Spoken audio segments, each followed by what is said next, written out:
interrupt me and I interrupt you. A shame. When did we start losing and stop giving?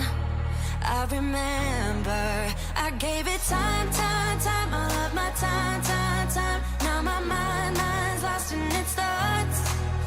I want you want only you. But my heart's all tied up in knots. Wanna release it, wanna release it. Wanna release it, wanna release it. Wanna release it, wanna release it. Wanna release it, wanna release it.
I just wanna make you mine, mine, mine, mine, mine, mine, mine, mine. I just wanna make you mine, mine, mine, mine, mine, mine, mine, mine. I just wanna make you mine, mine, mine, mine, mine, mine, mine, mine. I just wanna make you mine.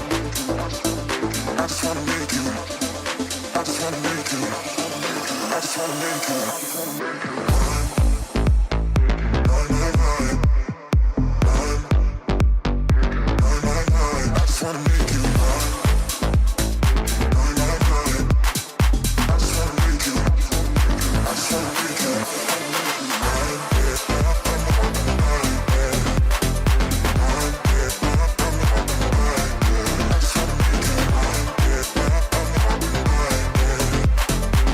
mine, yeah,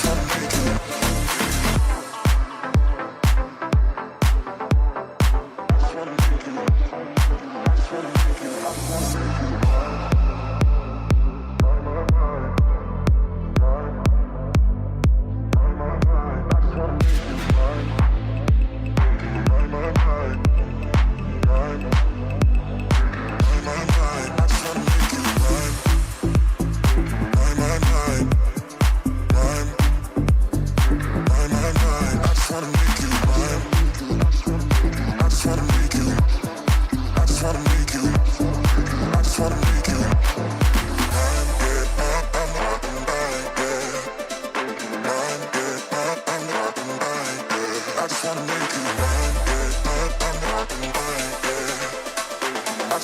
you. I just wanna make you.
One, two, three, let's go.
push all the limits with you right now.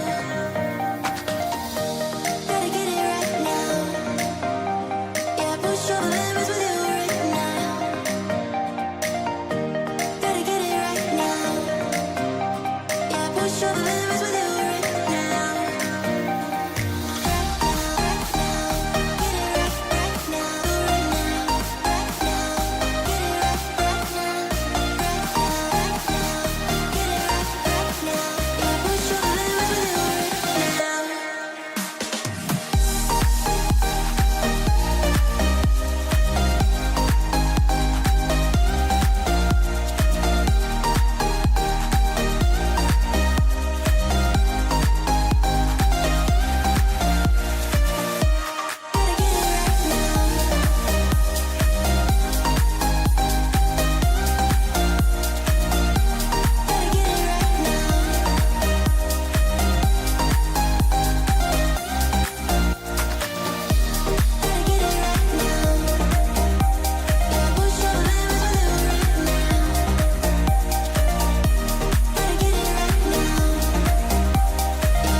Walking hand in hand on the ocean floor, down deep we wander.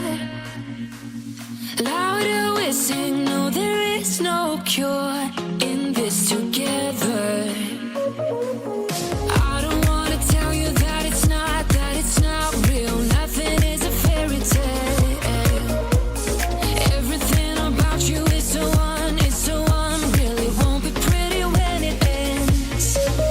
Now how could I leave with your sweet love on me? Yeah, yeah. Something about you always makes it harder. When you got my lipstick on your white shirt collar.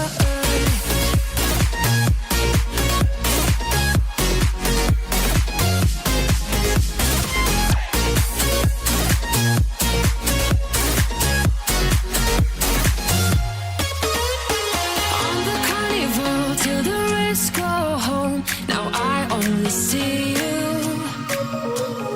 Hearts and letters carved into the shore. We'll never grow old. I don't wanna tell you that it's not real. Nothing is a fairy tale. But everything about you is so unreal. It won't be pretty when it ends. Now how could I leave with your sweet love on me? Yeah, yeah. Something about you always makes it harder. When you got my lipstick on your white shirt collar.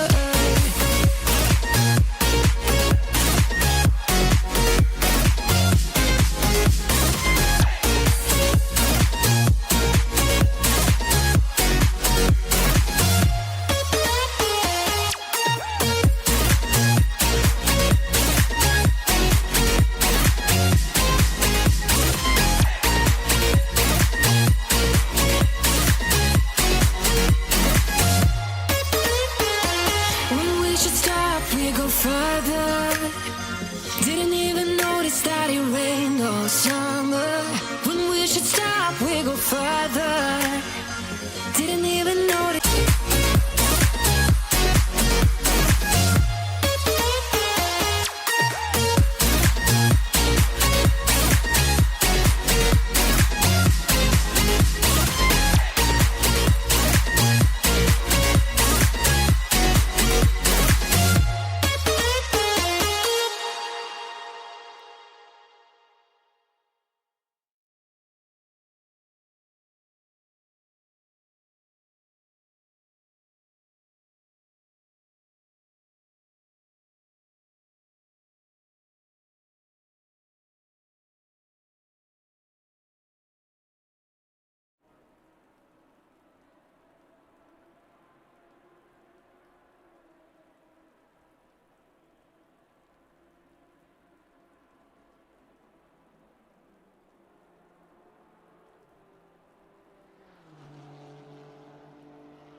Yep, just working on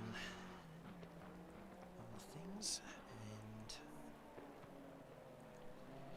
yeah, everything's fun.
Still working on it.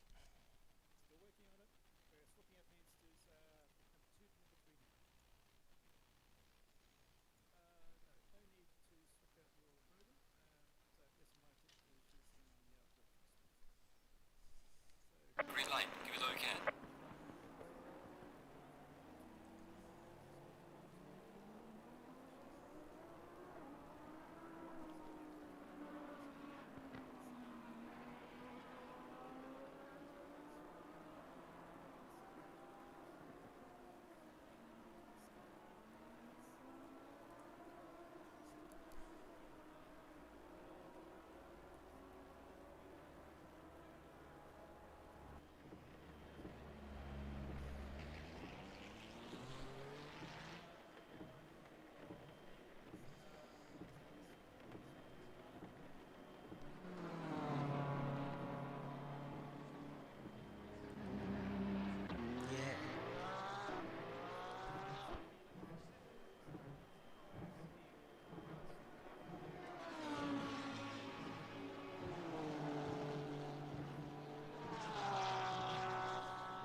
30 seconds.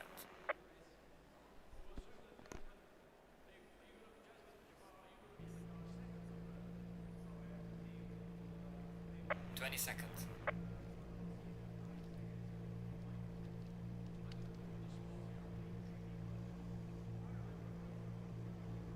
10 seconds.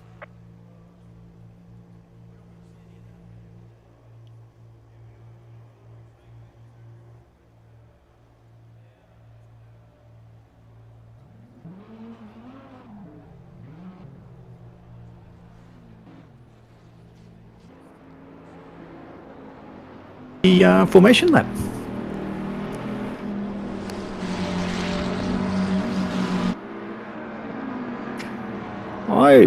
I need to get a sip of water, folks. Sorry, I need to step away for a moment. Be right with us.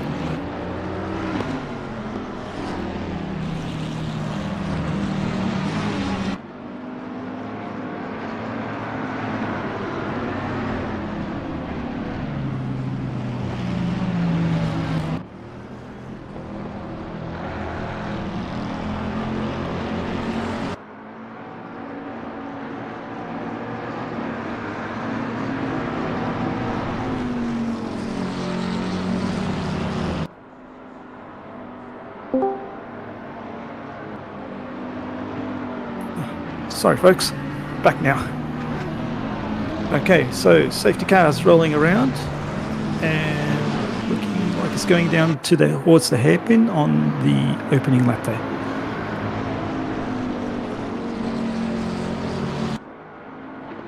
Yes, that would be myself. Hello, hello, everyone.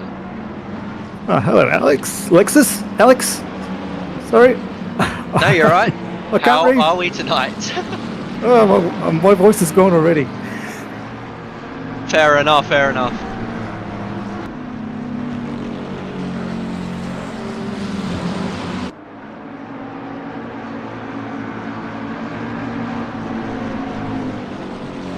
All of the issues tonight.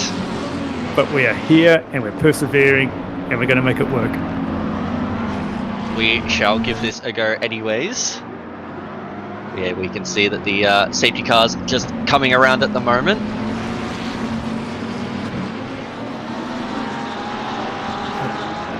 And comment from Graham in chat, the picture is still a bit stuttery there. We're going to push ahead, Graham, and chat, and Alexis and I will push ahead and commentate where we can, and we'll get Glenn to do his best work as he can in the background. Yes, we shall pray that the stream can improve in quality very, very soon, but for now we'll just have to persevere with what we've got as we see the safety car will be peeling into pit lane very, very soon. Damiano, would you like to take the start? I will do my best. If it's anything like split green last night, it'll be fun times. These cars are bunching up, nicely bunched in the mid-pack and at the end of the pack. Cars are very tight there. Get near their leaders, that would be really good. We should be going green very, very shortly. Show them what you got. And we are green, go! We are going down.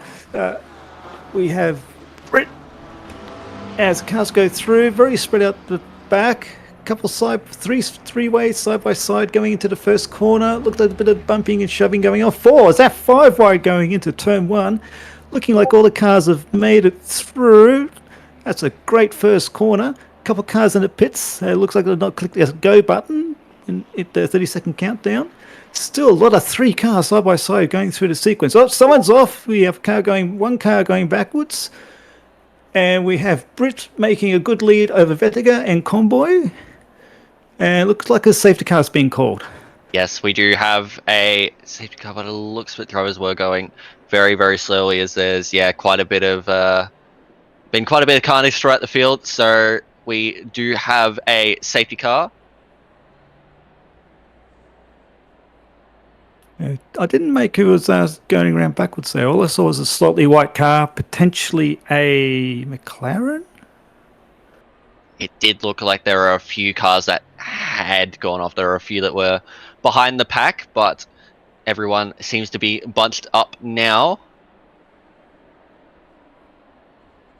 Okay, so going Look. through the first split, we'll get to find out who's who.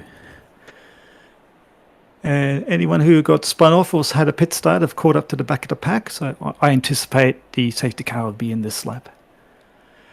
Yes, you would think so. There will just be a very quick virtual safety car just to make sure everyone is back together after quite a rough start. Just having a look now, see where the movers and shakers on the from the qualifying. We had Britt on pole, Whittaker, Conboy, Thomas, B Thomas in car number 200 and something. Maddox, Waru, Falcon, and McKellar, Preciado, Whittaker, Scarney, Carter, Sugden, A Thomas, Bubnow, Herod, Boxall, Passing, Crick, and 20th. Just sorry to interrupt there. Looks like Johnston made a nice move there on the Ferrari of Carlson. Just as the virtual safety car ended, we are back under green flag conditions, and it is still, I would believe, Britt out in front in the number 3 entry.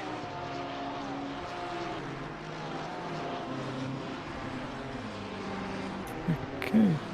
Cars has gone single file on the restarts. And a couple of moves been looking in there. For a Lamborghini of what looked like maybe Carter having a moment, having a look on a second Luna. Doesn't look like it was able to do it. Unfortunately, Carter was not able to get out of Sakuna there, but we'll carry on. We still have a long way to go in this one, as the race had only just started with a brief safety car period before things got back underway again. We keep our fingers crossed for some clean racing and some clean streaming as well. Do note we are still having a few issues with stutters here and there, so please do bear with us. There's a little bit of a gap spreading out at the front of the pack, with positions 3 and 4 being just over a second between the cars in front, where from position 4 backwards they're all very tightly packed up. Yeah, we do have some tight packs here, but yeah, as you said, there's a few gaps forming out front. As we take a look out front, we see Jamie Conboy currently in P2 in that beautiful Kovacs Racing McLaren, but out front it is the number 3 McLaren of Paul Britt, who is broken away to about 1.3 seconds in front of Conboy, with Maddox 1.1 behind Conboy. Then you've got Thomas doing nicely up there in P4, 1.2 seconds off, then Vediger rounding out your top 5. Spirit pulls in the fastest lap of the race, probably the first good flying lap. We have a yellow flag in the chicane area leading into the last corner. Of note was Maddox. He's made 3 positions on the start.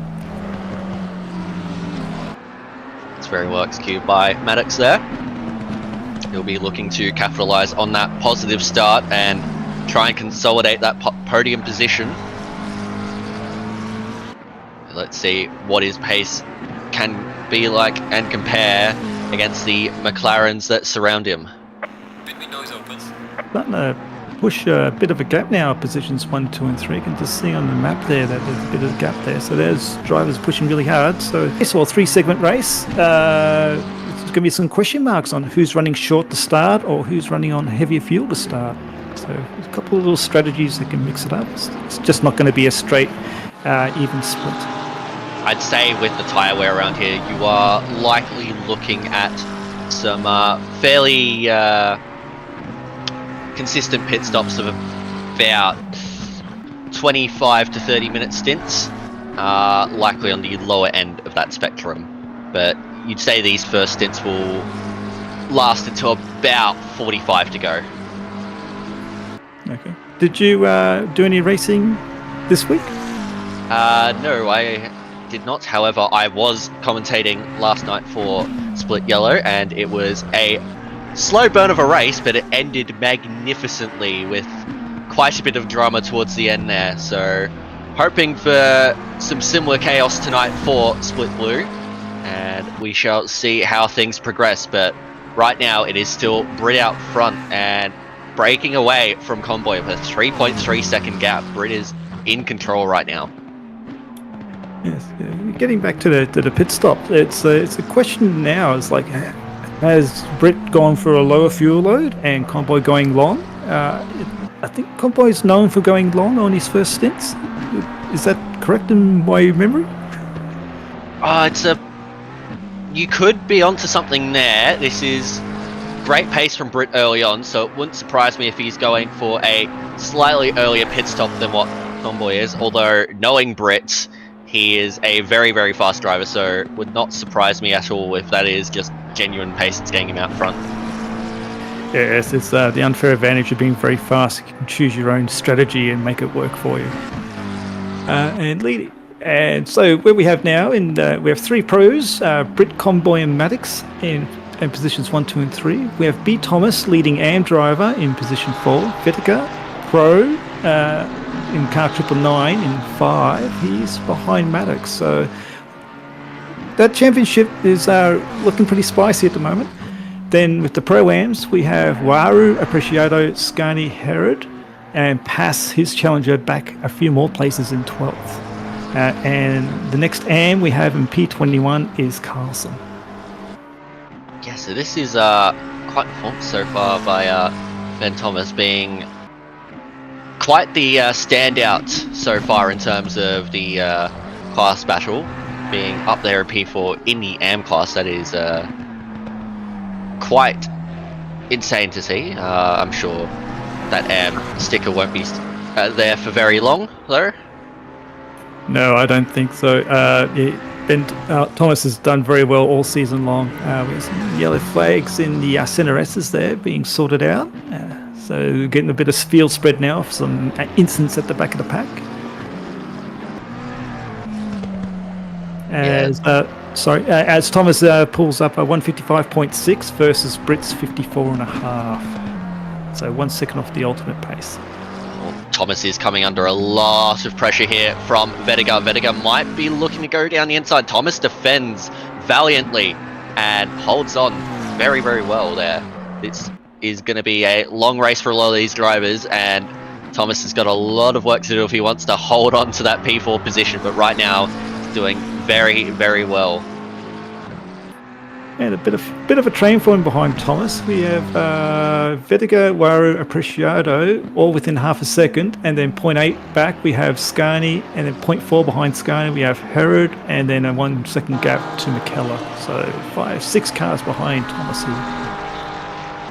This is quite the train, and it will slowly build as the race progresses, as these drivers fight a little bit more. They do need to keep in mind, though, it is far cooler than what they would normally expect. We are running an evening race tonight, so cool track temperatures of 17. That will drop down to 16 and potentially even 15 degrees. So drivers will need to keep that in mind when they make their pit stops and hope that they have the right pressures set in their pit strategies. Yes, and it's saying that the sun is out and shining. There's no clouds, so I'll be curious to see if the temperature's going to fall faster. I think in my race in Split Blue last night we had some cloud cover and the temperature didn't drop so fast. But I heard another split. I think it was the one before Yellow. The temperature fell faster than what people were expecting. Yeah, the temperature did fall fairly quick in Split Yellow last night. It did create some exciting action towards the end there, as there's now just the issue of some blue flags to negotiate with. Thomas just trying to get past the BMW there, but has managed to do so without losing any positions. But Vetica is still very, very, very close to that rear end. Yes, and by being the cork in the bottle here, doing 155.5s, it's still an exceedingly very fast pace. Not something I'm able to do.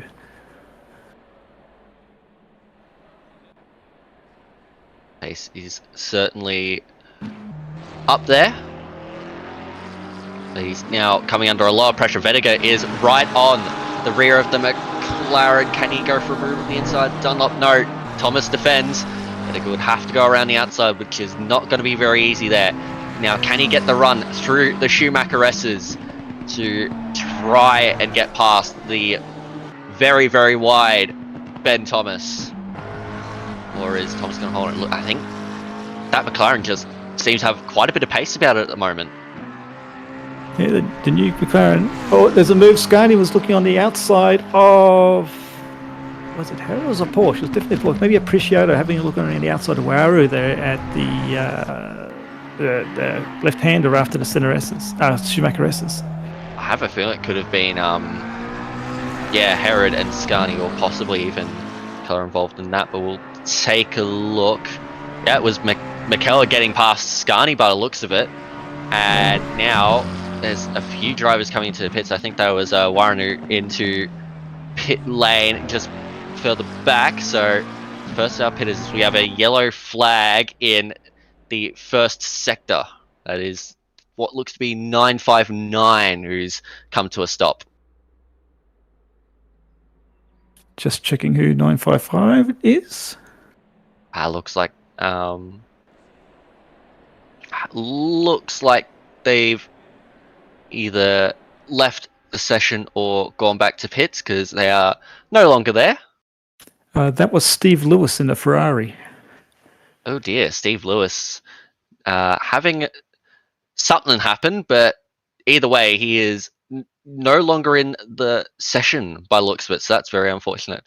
I do like this livery from Scani though. Throwback to the old Orange Arrows liveries from what I can tell. Yes, the old telecom company that I don't think they're not operational in Australia anymore, but I think they do have a handle in Europe still. But yes, it's a very clean livery. It works very well. Oh yeah, it is a beautiful, beautiful livery. Shame it's on a Porsche, but I mean, you got to have some compromise somewhere. And of note, Pass is actually 2 positions behind Scani. Not sure, and overall about 3 seconds behind Eric there. Does that have much in terms of complications for the championship?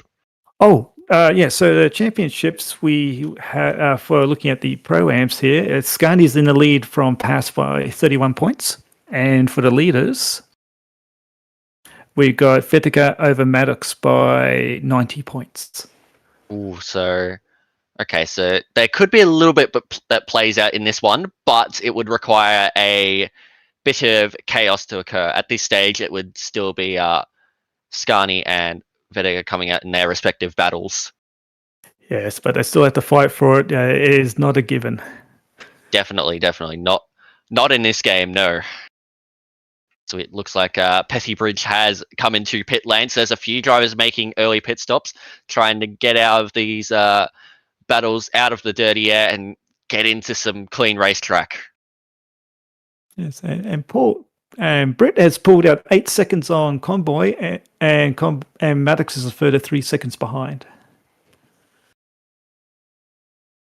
And with the Thomas train that we were having there, we had Vetica 0.7 behind and Appreciato 1.3 further behind. Then Herod 1.3 behind. The McKellar and Scani are in close proximity with Vetica, and kind of 175 a further couple seconds back.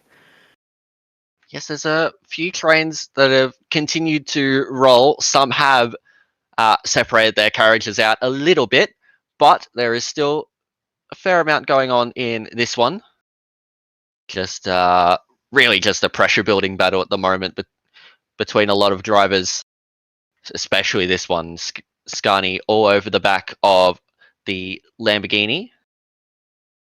Yeah, and I always find that a really good skill to learn, or a very hard one to learn, is to trail someone so closely behind.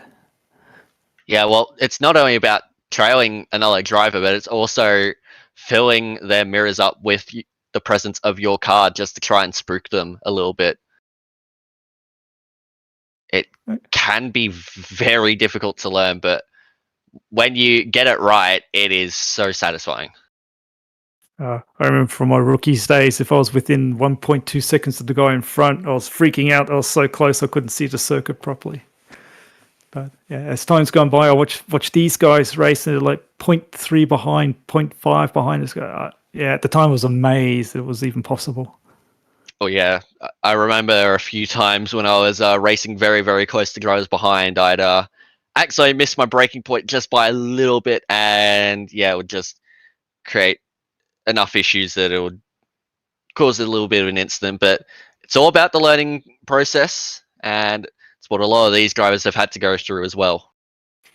Yeah, and that's why you have the rookie series for to learn your trade, get familiar with the racing and the OR systems on how we operate, and when you're confident in your abilities, and you don't have to be super fast. Blue flag management is also part of racing, and when you feel confident there, and they feel confident with you, move on up to the sprint races.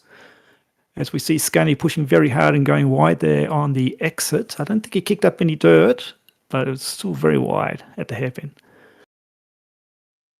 Douglas Keane in chat saying that he doesn't think 201 is AM anymore, and I'd have to agree, as Paz picks up a 15-second penalty for causing a collision, so that will take effect at the next pit stop for him, and that will drop him down quite a few positions. In fact, they'll drop him at this stage, if the race finished the way it was, it would drop him down to just ahead of Cook in P15. I think so too. With the 2 pit stops, that'll clear, and so still some time to catch up. Still early days in the race yet, with just under 52 minutes to go. Oh yeah, plenty of time. And so far, that's the only penalty to come through. It's been a fairly clean start so far for Split Blue. Yeah, so we're just seeing that penalty for Paz was on lap 1. I reckon there could be another penalty or 2 coming from early on in the race, especially considering we had that safety car. And we've got Herod now pushing very hard on Apreciado, heading down to the... I can get my circuit map up again. The left-hander before the hairpin. Yeah, Firelord in chat saying that more penalties are in fact coming, so be prepared. But out front, Britt has broken away by a long way, 10.1 seconds, and we haven't even made it to the first pit stop. This is a dominant drive from the number 3. Paul Britt is being 235 points away from the race championship leader of Vetiga. I don't think he'll get the championship there, but definitely a race win for the cars. And a very dominant one at that, if he's able to hold on to it. And right now he's showing some great pace out there. But Herod meanwhile is still chasing after Apreciado, but he has to keep one eye in the mirrors because McKellar is ready to capitalize on any mistake the Honda driver makes. As looks like Apreciado has come into pit lane. Yes, he has, in the look to be a Valvoline livery car. So Apreciado will take his first of 2 mandatory pit stops now, and looks like further ahead Vetiga was still all over the back of Thomas, but still can't get a move done. That McLaren is very pacey at the moment, and Thomas is keeping in touch with the Lamborghini of Maddox, 2.7 seconds. Meanwhile, McKellar has picked up a 10-second penalty for causing a collision on lap 1, so there is your second penalty from lap 1. Expect maybe a few more, we shall see.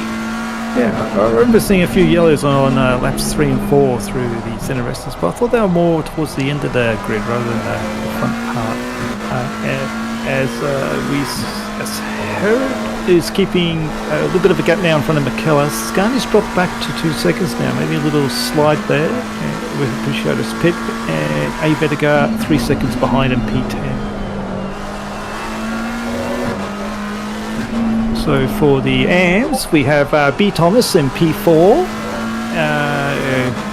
Hook in P15, Mike Crick in P18, and Carlson in P20. Yeah, so a bit of moving about within the AM class at the moment by the looks of things. Currently our leading driver who has made a pit stop, I'd say by the time the leaderboard fix it itself will be Waru, who is currently showing as P21 in the 585 Lamborghini. I mean, at the moment, leaderboard saying Preciado, however, he had only just come into the pits, so we shall see how Preciado shows by the time he crosses the intermediate for the first sector. Yeah, this just starts getting really tricky after the first pit stops, because then some people have some 2 quick pit stops and a long run, or a long run and 2 late pit stops, or even, so it gets really tricky to start picking out who can do what. So seeing how far Waru dropped, he was in P6-ish, P7 before his pit stop. He seems to be in about the same position as he was before, considering he's about 3 seconds ahead of Preciado.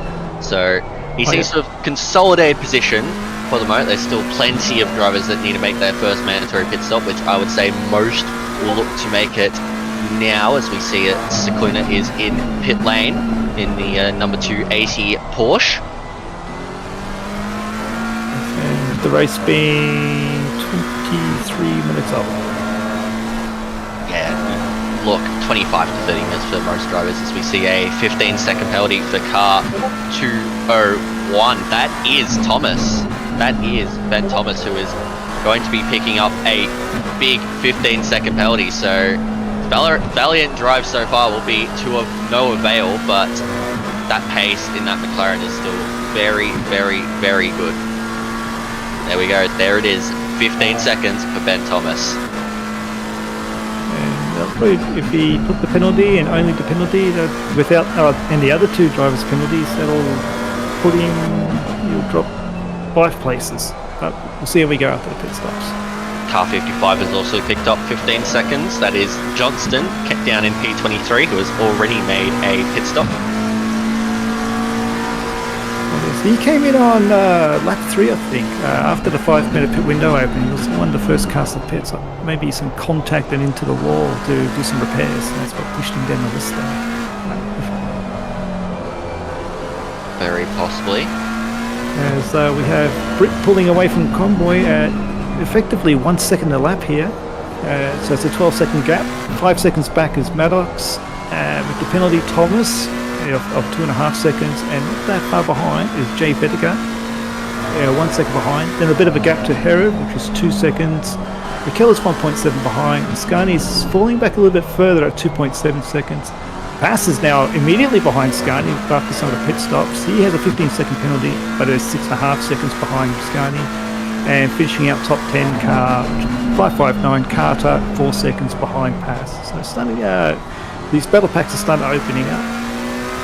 Just looking down the list, I see P13, 14, 15 are quite close together. With Boxell, Crick and Wood are battling away. Yeah, it looks like Boxell has just dropped down a few positions, so may have lost out a little bit in that battle there between Crick and Wood. Seeing that his pit number is still 2, he has not pitted yet. And for those new to ACC, the little orange bar with the numbers beside the driver's car number is the number of pit stops required. So we'll see our leaders are having 2s, and if we look at the bottom of the pack where, say, Falconer and Petherbridge, they have 1, that means they've done 1 pit stop. Yes, and in this instance, a pit stop is defined by, at the very least, a tyre change. You can add fuel during a pit stop, and it is highly recommended that you do. It's not really ideal to be taking a full tank from the start to the end if you're going in for tyres anyways, but yeah, it is mandated that you must change tyres to count for a mandatory pit stop. Yes, that can catch you out. Sometimes it's a pit stop and fuel is mandatory, as we're looking like it was behind. There was Herodon Vetiga going into turn 1. It's getting very close, looking like a move was going to happen. Looked like it was actually Vetiga on Thomas, possibly. Yeah, that's a better one. But still it's Vetiga behind the McLaren, who now has a 15-second penalty.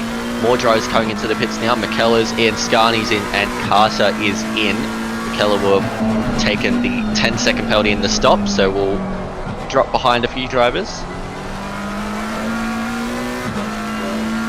big winner out of these pit stops is going to be Scarni, consolidating his championship lead, and also leading the Pro-Am class for this race. Yeah, so far Scarni is putting in a very solid performance. As we see now Crick is coming to the pits as well.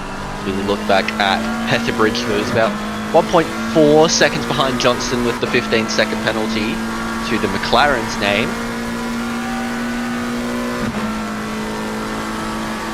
Now jump up to Bettiger in a, oh, that's a nice livery, the Coca-Cola Porsche. Yeah. With the Vodafone signage. It's very nice. I like the little swish on it. Very well done. Expertly crafted, you could say. And drunk. Yes. Not drunk as drunk, but drunk as consumed. There we go. Powered by Coke. Sugary goodness, caffeinated sugary goodness. As he pushes the onto the AstroTurf between turns 3 and 4, or 2 and 3. I would like to stress that we are not sponsored by Coca-Cola. Well, that's an excellent segue there, Alexis. Our sponsor tonight is brought to you by Simrigs.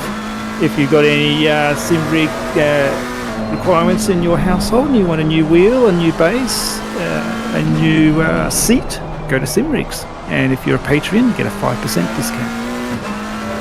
Yeah, the ones over at Simrigs are excellent for all of your needs, and yeah, that 5% discount for all our patrons comes in very handy at even the most unsuspecting of times. So be sure to get on with them, and they will certainly make sure that you have a good customer experience. Because we see Car 91 gets a 10-second penalty for some form of instance. Ignoring blue flag, so that is the other Thomas who has picked up a 10-second penalty for ignoring blue flags. That is a big old whack for...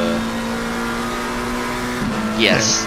It's a shame to get a penalty for blue flag. There is a fair bit of room on this circuit to allow the faster guys through that are passing you for a lap.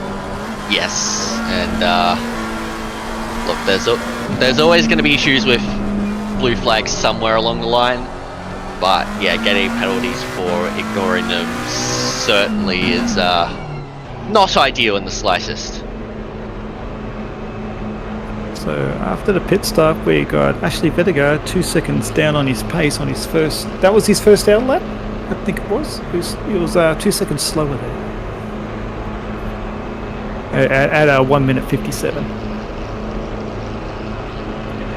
We can hear you, Glenn. You're very faint though.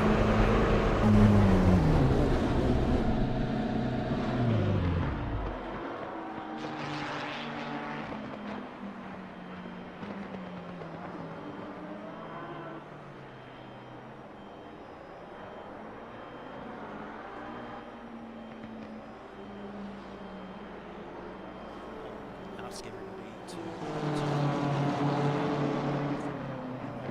5 minutes. Okay.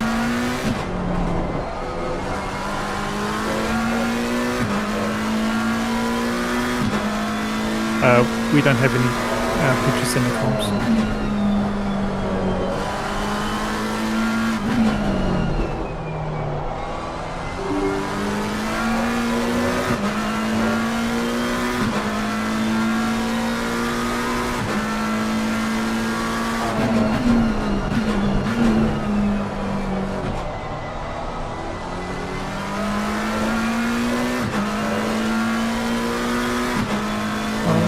We are back, everybody. Thank you for staying with us as we watch Paul Britt in P2, trailing behind Mannix, who is not pitted in P1 in front of him. I don't think Mannix is the actual car meeting in front of him because that is a Ferrari. The weather's changed. I saw some cloud cover coming in and the wind was up a bit earlier as the sun has set it and car headlights are on.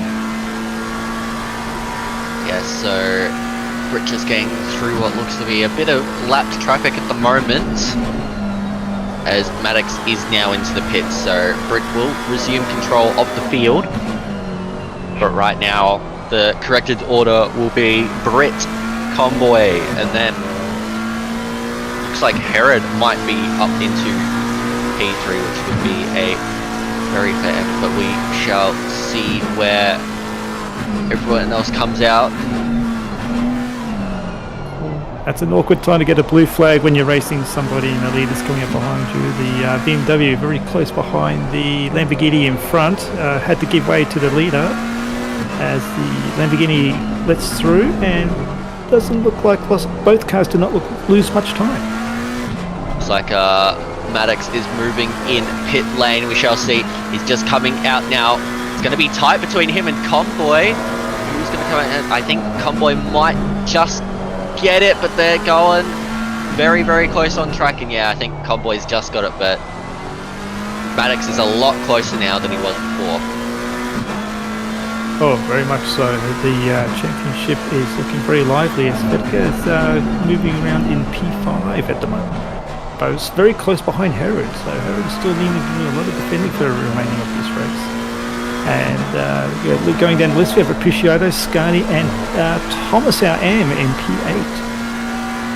Yeah, so Thomas's penalty has dropped him down there into P8, 6.7 seconds behind Scani. Still has an opportunity in this race to make a fight back, especially with the pace that McLaren has, but we saw how difficult it was to overtake around here. Right, as we got just under half an hour to go, most people have made their single pit stops. What are you going to guess for the next pit stop window? Do you reckon it'd be 5 minutes, 10 minutes, or 15 minutes for these leaders? I'd say they'll come in with about 15 to 20 minutes to go, so you'll start to see some drivers come in very, very soon, as you just seen there, but we'll have most of the drivers coming within a 5-minute window of about 20 to 15 minutes to go, I'd say, just so they can go full quali laps to the end pretty much. Yeah, and that's what I found in watching the other streams and my own split. But yeah, 15-20 minutes is a finishing time. One reason I think for that is when you're racing somebody a bit closer, you're a bit off the power, so you have a little bit of fuel saving, and you can go that extra 1 or 2 laps. And another thing, I like the scenery at this time of night, as we have Carter having a look at Sikkalun. No, that's McKellar actually looking on Carter. So Carter is currently the car at the head of this duo. One of these days I'm going to get this right, you know. That's all right. But either way, McKellar is looking very, very pacey behind the other Lamborghini of Carter, and could be looking for a move in the turn 1. Has not gotten a lower slipstream, and rightly chooses to just back out of it, touch, try, and find a better opportunity to get through. Yes, and the lap time is the last lap was done was a 156.1, where the best lap was a 155.7 for the following for the car. It's not being held up much there on Carter. Oh, Sikkalana. Sorry. Who am I looking at? McKellar. Too many Lamborghinis. I don't like it. Yes.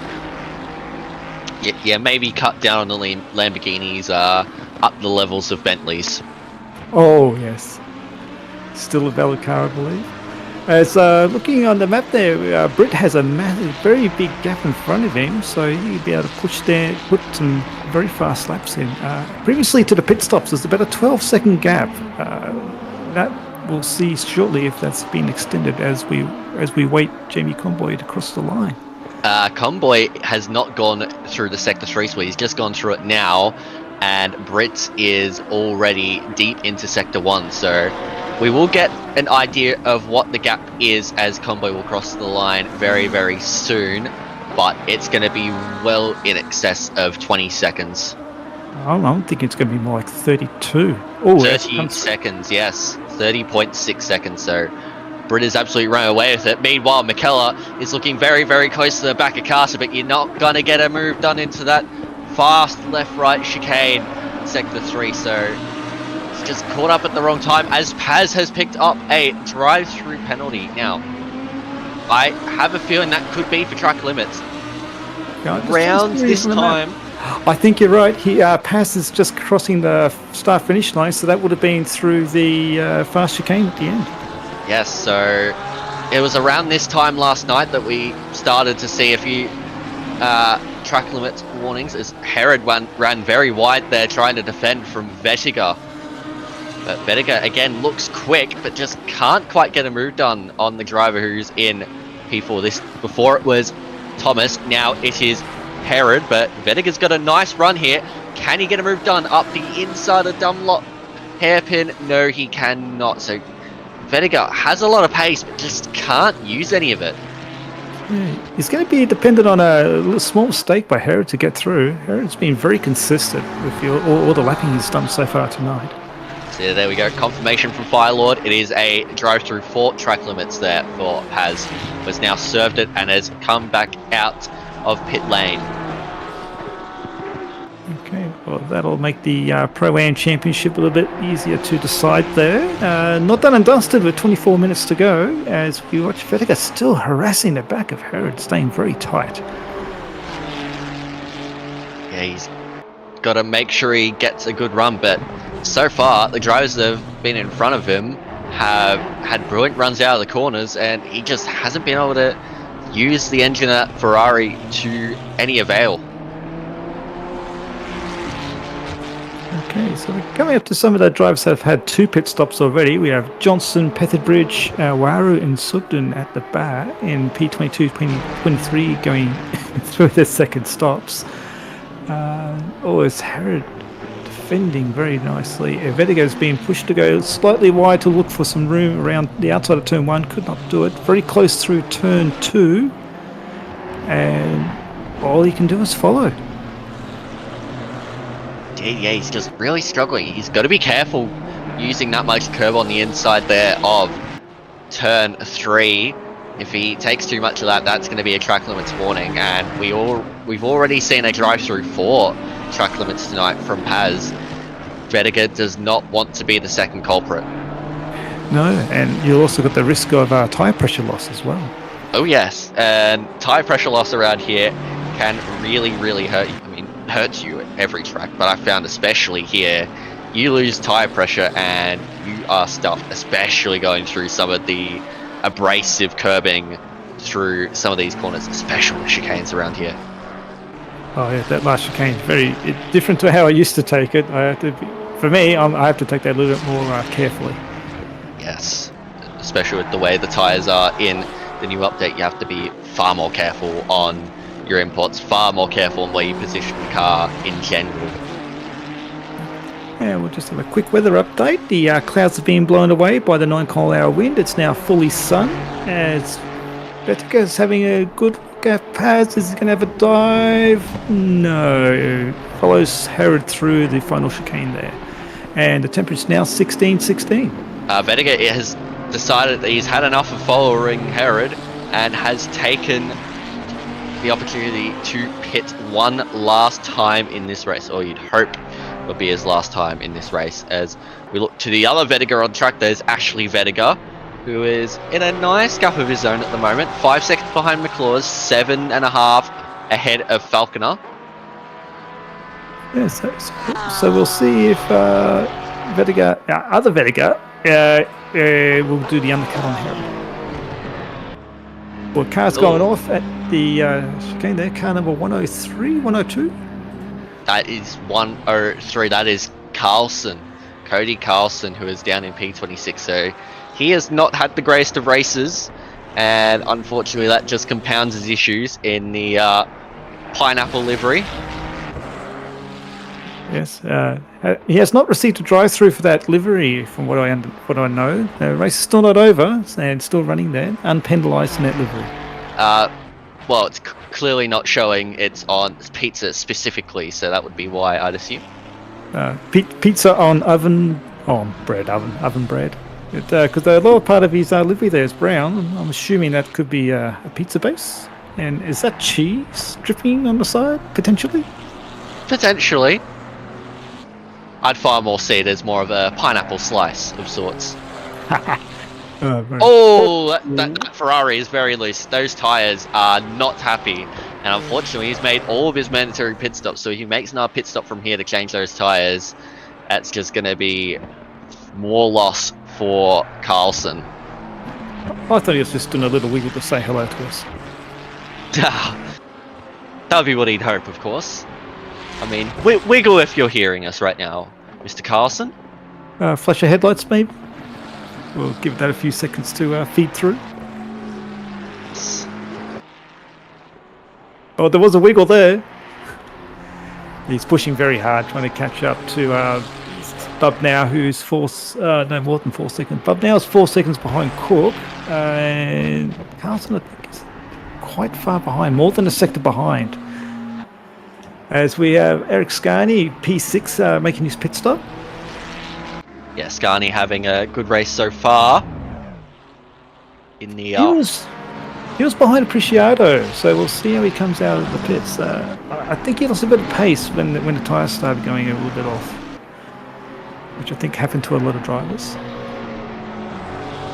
Yeah, as you get to the end of your stint, you're going to start feeling the pain of those tyres a bit more, but most of your pit stops will be occurring around this time. There's still quite a few that need to make their way in, but still plenty of time. They've still got 14 minutes on the pit window. So we look now at Neil Wood in the number 600 Lamborghini. Yeah, I was just looking at the map, and it looked like Vediger got caught behind a blue flag car going into the pit, so I'm not sure that's cost him any time there. So we'll find out after Herod makes his pit stop. It's starting to get a bit late now with 19 minutes to go. Yeah, we're still in the rough window I would expect drivers to pit. I think any later than 15 minutes, you're not consuming your tyres as optimally as you possibly could. It's all up to driver preference, but yeah, we'll see what happens. Leader's made his pit stop.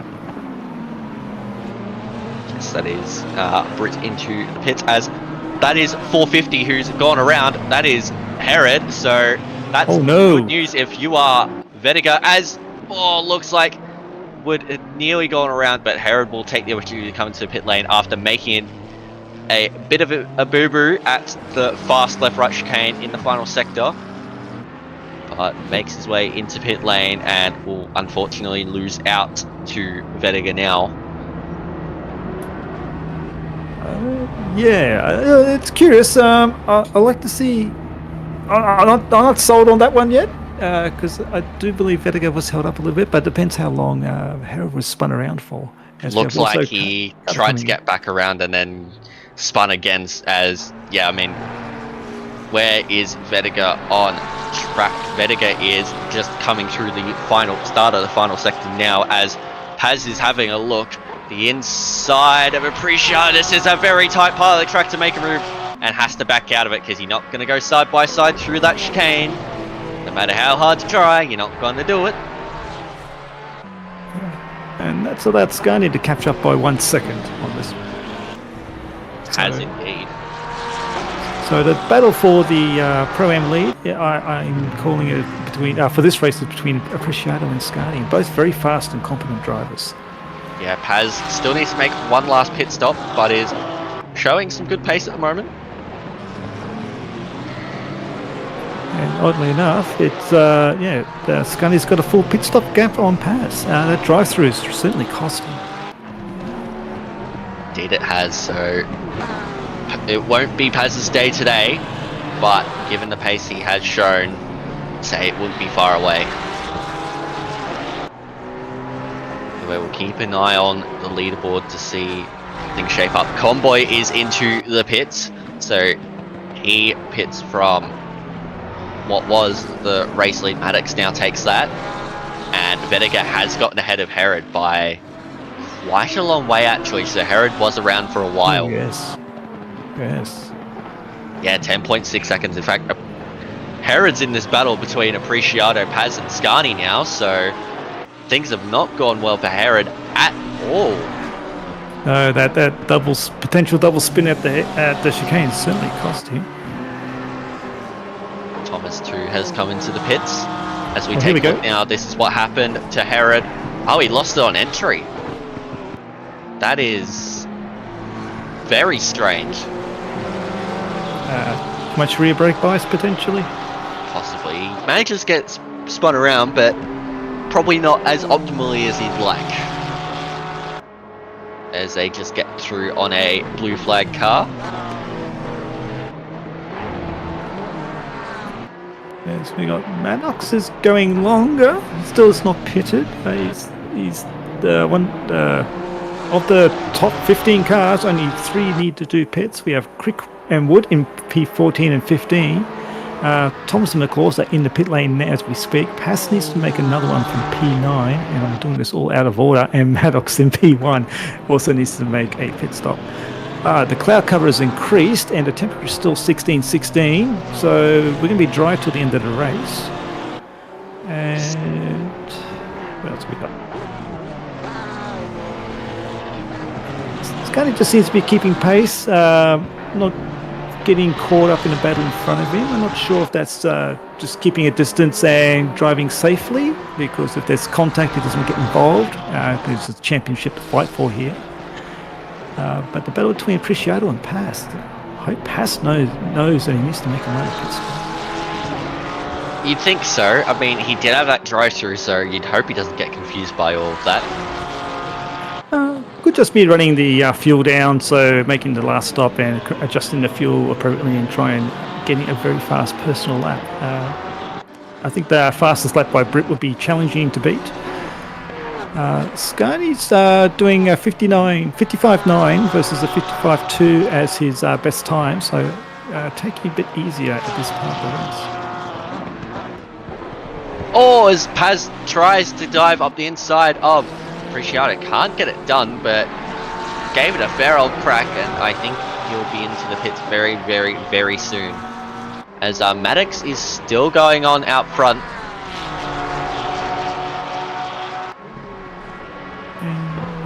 Vettiga was 5 seconds behind Convoy between P3 and P4, as there's a bit of a train happening again. With that was Carlson being lapped, leading through 3 cars battling. Challenging place to do it on the outside of the last corner, but well done and well executed. Things are getting spicy in this one now, with Preciado, Paz and Scani all in a train. Scani will want to get past Paz Precinct, but Paz himself wants to go for a move on Preciado. Either way, these 3 drivers are doing very well. Pass had a very close look at the back end of Preciado's Porsche, and Scani is also getting very close as well. This is very seesaw, harpsichord, concertina happening. Accordion, that's the one. That's what we're looking for. The thing that goes in and out. That one, yes. Makes the sound, and you have keys on it. Yes. Old. So Scani's got looks like he made a bit of a run at Paz going down to the hairpin. He's very close. No, it looks like he's staying behind, but he can't let the gap get out between him and Preciado as 15 seconds comes through for car number 256 for causing a collision. That is Boxall, who is currently in P21 and yet to make his final pit stop. It's going to be a long one. It's going to go a little bit sideways through the Schumacher S's there. Getting a good run. Pass going a bit deep at turn. Was that turn 10? Yeah, that. Yeah. I believe that's the RTL curve. That one. The RTL curve, and we're just putting offline for the next right-hander leading onto the straight. Just trying to remember all of the corner names from the track map last night that I had up. But no, he's staying out, but he's got a great run on Preciado and nearly runs into the back of the Porsche. Wow. Did Preciado have a bit of a moment going through that chicane there, or was he just taking it very conservatively? I don't know, but either way, Paz is right back there. Scani just holding back a little bit, but God, you hope some of these drivers who haven't made their last pit stop yet know that they need to make one more pit stop. 11 minutes, yeah, it's getting tight because you only got 6 minutes left in the pit stop window, because with 5 minutes to go, as you can probably see at the top there, we'll have the number of 10 minutes 55 seconds. That's the race time left, and it has pit window open 5 minutes 50. As much time you got left to make your pit stop, and then we have the circuit time at 8:05 p.m. So that's about 2.5 laps potentially 3 laps. Yeah, so it's going to be tight for a lot of these drivers. Wood has come into the pit, so he's remembered, but there's still a few out there that need to get in or else they risk a disqualification. What was it? I thought it was only stop go 30 at the end. Was it disqualification for that one? Ooh, nasty. Yeah, Well, make those pit stops. You do need to make your mandatory, so if it's anything other than disqualification, then I think that is the wrong penalty. Maddox in. So our current race leader is in the pit stop, so we'll see where he comes out at. It's going to be interesting whether it's going to be P3 or P4. Because there was a sector difference, I think, between Brit and Convoy, so that's about 30 seconds, 50 seconds. Ooh, could be tight for P3. Meanwhile, Herod's made another mistake and has to rejoin safely, but he's going to drop quite a few positions now, down to P12. So what looked to be a great race for Herod up in P4 has gone horribly wrong. Oh, awkward spot for a blue flag to let through. Oh dear, it looks like the blue flag came across in the chicane. That is very, very not good. I'm going to go scary. Yes, as everyone now has made their pit stop. Paz is in the pits and Boxler's into the pits. So everyone's remembered, yay! Yes, that's good. I don't want to see anyone get disqualified. That's going to have a fair attack at Appreciado. With 8 minutes 55 to go, I'm thinking that's going to be about 5 laps worth of effort there. And we'll see if he can make any impression there. As we have Maddox come out in P2, I think the sector's updated, and if that Convoy 0.5 behind Maddox in P2, P3? Yes, that is. So Maddox has gotten the overcut there. As we take a look at what happened with Herod. Too much inside curb. That is a very common error around here to make, but we've got a fight on for P2 on our hands. Maddox and Convoy, who's going to take it? Maddox has gotten the overcut, but Convoy's got the warmer tyres. We'll see what happens. We'll see what happens. Yeah, Maddox is pushing very hard there and slid the car a little bit, so hopefully he hasn't overcooked the tyre surface. As Convoy has a little sniff down the inside for the chicane, does not take it and follows Maddox through. Looks to have a bit of run on the exit, maintains the pressure and stays way behind in the last corner, hoping for a better run out down the pit straight. This is going to be very, very tight. Looks like Convoy's got a great slipstream. Can he utilize it going into turn 1? He's getting closer, he's getting closer, he's getting closer. He's going to dive down the inside. Can Convoy get the move done into turn 1 on Maddox? It's going to be very, very tight. Convoy gets a bit of the inside curb. Now Maddox has the inside line and holds that position. But Convoy, he's going to try and get the better exit through turn 2, but he runs a bit wide, so Maddox will hold on through the Mercedes arena. But Convoy is looking fast. He wants to reclaim that P2. That was certainly a very close move there. Very evenly matched going around the outside of turn 1, and a lot of respect by both drivers, giving enough racing room and very cleanly, no contact, as Convoy is getting very close again for another launch of attack going down into the hairpin. Take it away, Alexis.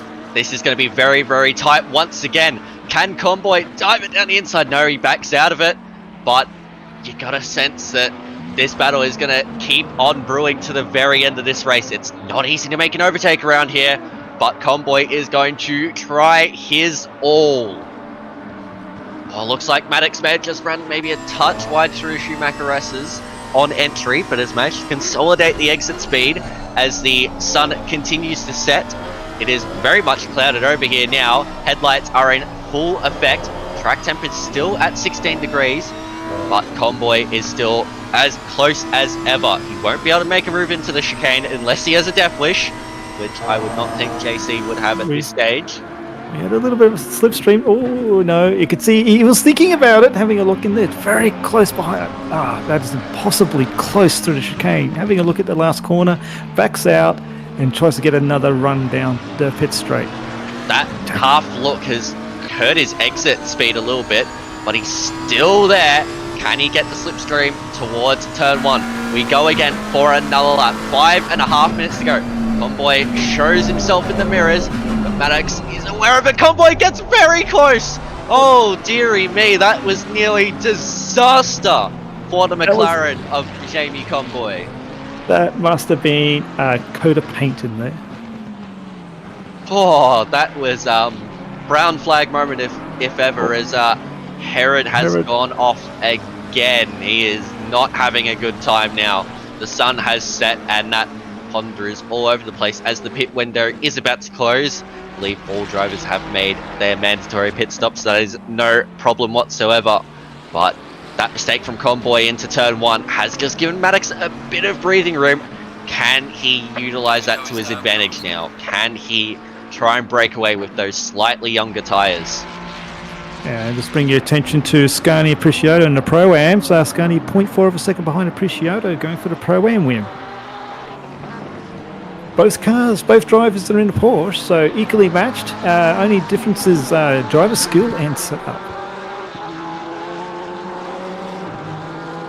Scani's getting very, very close now.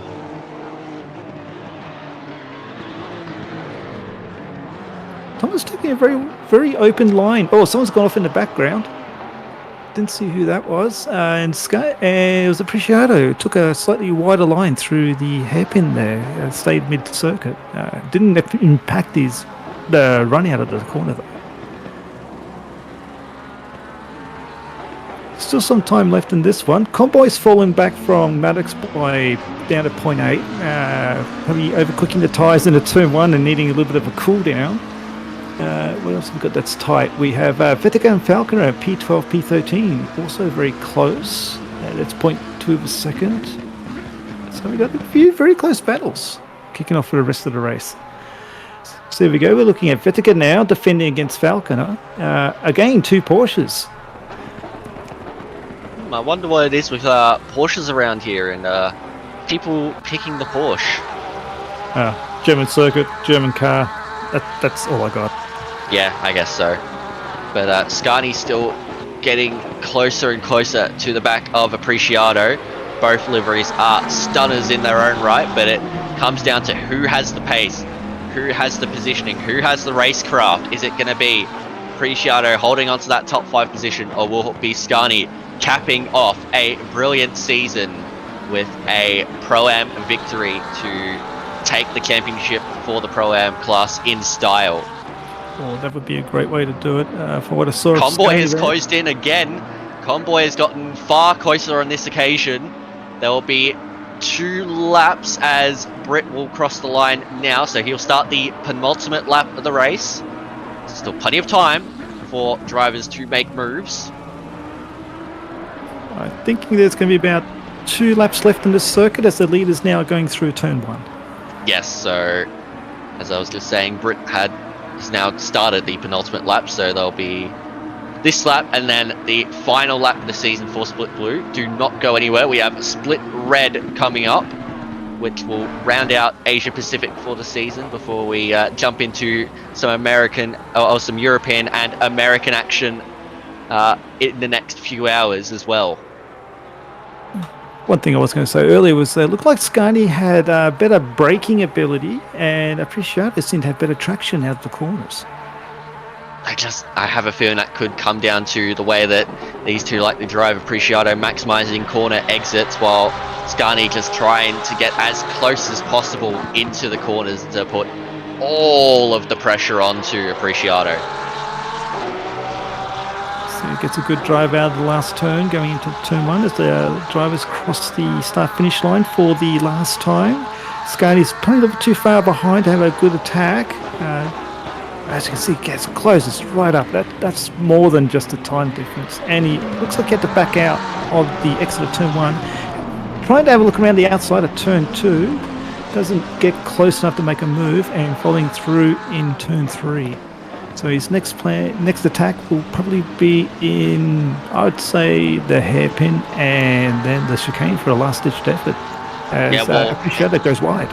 He'll still have another lap to go because Britt has yet to start the final lap of this race. He'll cross the line now and start the final lap of this race. Oh, Convoy nearly running off the road. It's starting to look a bit desperate now for Jamie Convoy. Oh, as he gets very loose, and I think that could very well be it. His tyres are very well cooked now, and I think Maddox will be able to hold on to that P2 position. Good job catching that slide, though. Oh, the yeah. RTL corner. Yeah, that was very, very tricky to hold, but JC, a pro as ever, holding on to it.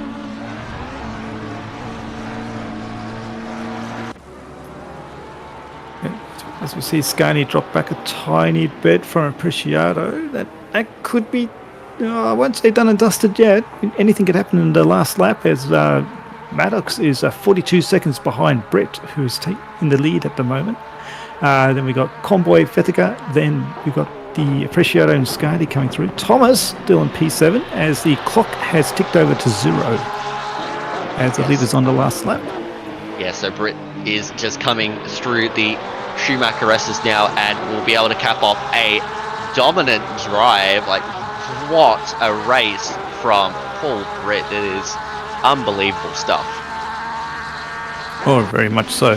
So on the last lap, who would you say? I reckon Paul Britt for best on field. Such a commanding race. But best in the rest, who would you pick?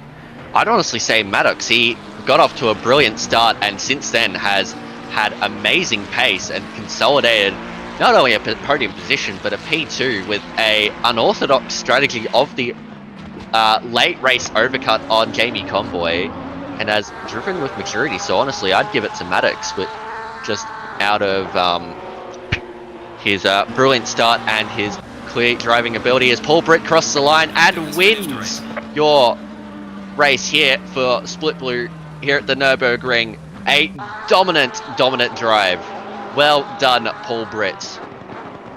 And we'll check in tomorrow to see when P2 comes through. Such was the commanding drive by Paul Britt. Oh, Scani's gone off track. That will do it for that battle of the Pro-Ams there. But this battle between Maddox and Convoy looks pretty much done and dusted. It will be Maddox who holds on expertly from Convoy, who will round out your podium tonight for Split Blue. What a drive from these two. And even on the last corner, Convoy pushing as hard as ever and getting the car a bit sideways as he's getting the power down as P2, P3 cross the line. And Vettiga now has crossed the line. Well done to Joshua Vettiga. Going through the last chicane, that will be the chicane of death if it all goes wrong, where you can win or lose. And with that, Vettiga takes the overall championship. Yes, congratulations, Vettiga. A well-deserved championship in the end for the Ferrari driver. So you see Appreciado takes the Pro-Am win, but it'll be Eric Scani who takes the Pro-Am championship for Split Blue. A well-deserved season, well-deserved result for the Porsche driver. As Thomas goes through in P7 to take the AM class win with Michelis, Skilana and Carter coming through, and Herod finishes his troubled race. Yeah, I don't think Thomas will be an AM class driver for much longer. I'm thinking pro. Yeah, honestly, the pace he showed in this race, despite the issues, he showed immaculate pace, and I would not surprise me. Oh, and Falcon has run out of fuel. No, surely not. He should still be able to get across the line. What's the speedometer looking like? I think it slows down very quick though, doesn't it? And you can't get pushed. Oh, he's still in. He's gonna make it. 34. Yeah, he'll make it easy. There's the line. Oh, Falcon is very, very lucky there, but he's made it. And that will do it for Split Blue. Wowee. Congratulations, all drivers, and congratulations to our championship winner.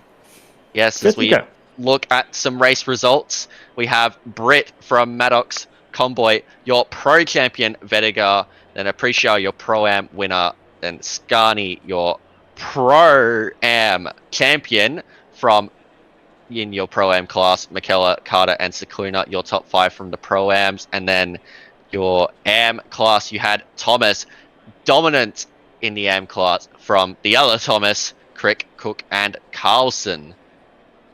So there we have it. That is your Split Blue race at the Nurburgring. We will soon be passing it over to Split Red, but right now we are just gonna wait it out a little bit, and we will jump over to Split Red in a short minute.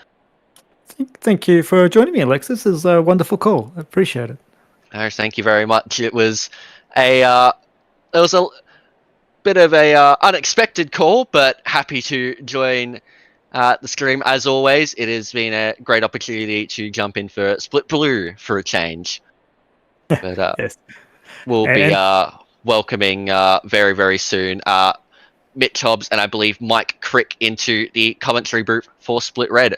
But for now, we will just hold off for a little bit. We will be carrying over to Split Red very, very soon.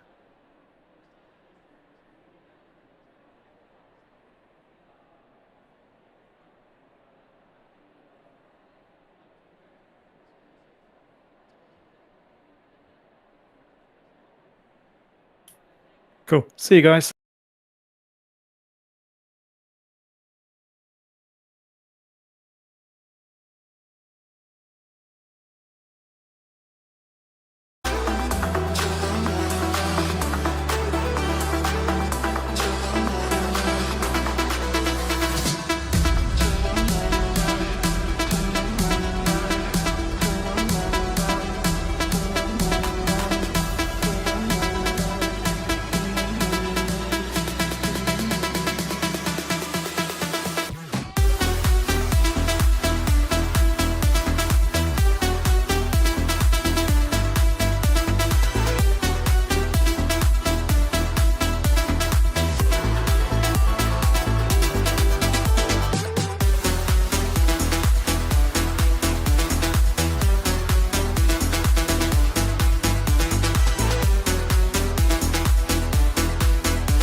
You interrupt me and I interrupt you.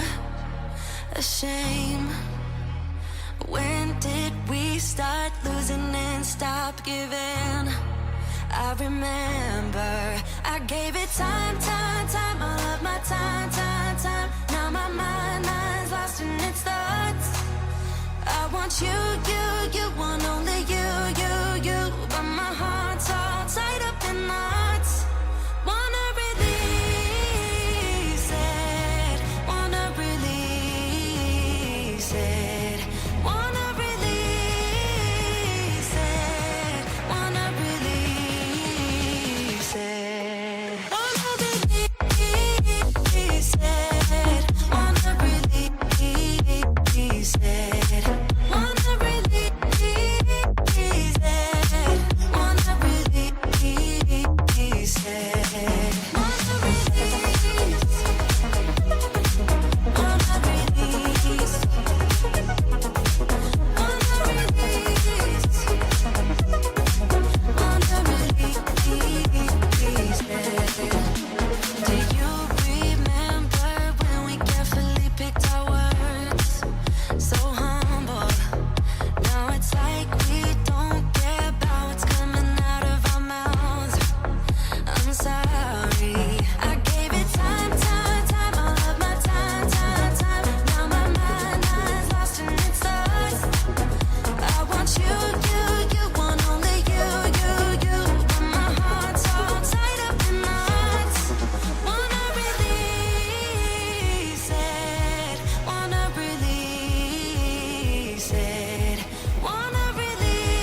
defeated.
better sound this time. Let's see if the stream can hear us.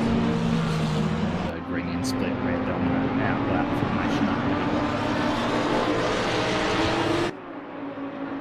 Yep, sounds good. They can hear us. Nice. There's some sound. We have sound. Well done, Glenn. Yeah, Glenn sorted it out. Those mates. So as we were saying while talking to absolutely nobody, Shady Samuel's got pole with the 53.5 sweets, just under 3 tenths behind Sneakers up there too. Floyd, Mag, Cecil Wait, all up there. We saw them up there last week, so nothing really out of the ordinary. And now it's just a case of strategy and do you go for it? You kind of have to. You've got 2 mandatory pit stops, so you may as well just send it and hope for the best. Yeah, that's it. I'm sure there'll be a couple of different strategies, as you were saying before. You know, got the potential to overcut, undercut, depending on where your car is strong. You know, cars like the Porsche, for instance, will probably opt to do shorter runs because they're harsher on their tyres, but they can do a lot of really quick laps with fresh tyres. So, yeah, it'd be interesting to see how some of the cars stack up against each other with this 2 mandatory pit stop thing, but it does make it interesting. I do like the 2 mandatory stops. I do like there to be a little bit more strategy than just people stop once and then the race is sort of settled. It gives us a little bit more to talk about in the midsection of the race. Yeah, absolutely. And you know, I think a big thing that drivers need to consider, the drivers need to consider is that, at least I found that the tyres seem to take a few laps to actually kick the lap times in. I sort of wasn't doing optimum laps till at least 3 laps into the stint. And I mean, if you look at the times, that's 5 minutes into a 20-minute stint. It's a quarter of your stint at the minimum. So you've really got to try and maximise the car and what it's potentially got with that less grip. That's where the drivers might make a mistake. They might push too hard at the same time and do a Leclerc and put it in the wall. Yeah, absolutely. As we see everybody starting to line up, the lights are about to go green here, as we're green now, and they are racing, so it looks like Shady's taking the early lead. It looks like Senekis has dropped a little bit, as is typical of the Ferrari, so we've got the 2 Porsches on the outside there, but Senekis has got a good line on the inside, or a little bit of a tap, a little bit of a bump, and he's bumped into Samuel. That's tragic. Samuel is adrift amidst all the cars. He's going to drop right back down. Looks like another car getting hit there as well. A few bumps and grinds. Not the cleanest start to the race. Safety car, yeah. Yep, I'd say a safety car is being deployed as everyone slows down. So yeah, not an easy one to do with this many cars going into turn 1, Nurburgring. It does sort of catch people out. It is a tough corner to go through with traffic, especially when you've got 3 wide and all that. So yeah, not the cleanest start, but it was certainly a start, I think you'd say, Mitch. Yeah, look, and I was a bit worried there. It was going to be a rear ending for the Lambo there. That's Shady Samuel, I think. That was a bit of a tough one to really break down, and then the stream's having a moment trying to break down that we're in red and it still says blue. That's okay. Red and blue are the same thing, aren't they? Yeah, exactly the same. That's fine, but yeah, I think Senekis, I'll be perfectly honest and straightforward, I think that was a really ballsy move going down the inside right behind Sweet, because Floyd got the better start than Sweet. They all followed Samuel. It was just Samuel couldn't do anything about that. Floyd was pushed a little bit wide with Senekis coming in, and then Senekis has tried to pull up, and you see him turning in. So really just have to be extremely careful coming through turn 1, and unfortunately Shady Samuel has had to pay the price for that one. Yeah, it's going to be a tough race for him. He's got to come all the way from the back of the grid, but if anyone can do it, I'd put my money on Shady Samuel. Oh, absolutely. No, I think maybe a good strategy for Shady Samuel here, as they all bunch up on the safety car, is does he maybe jump into the pits now and take that if they start going racing? I think they'll go racing out the final corner. Do they... Wait, Mag's in the lead? That's just ruined what I was going to say. Mags is in the lead. That's a really good start. He was down like P5, so he's done well to get up into the front. I think he took full advantage of the Seneca Sweet incident with Samuel there, so he'll look to restart the race at the final corner.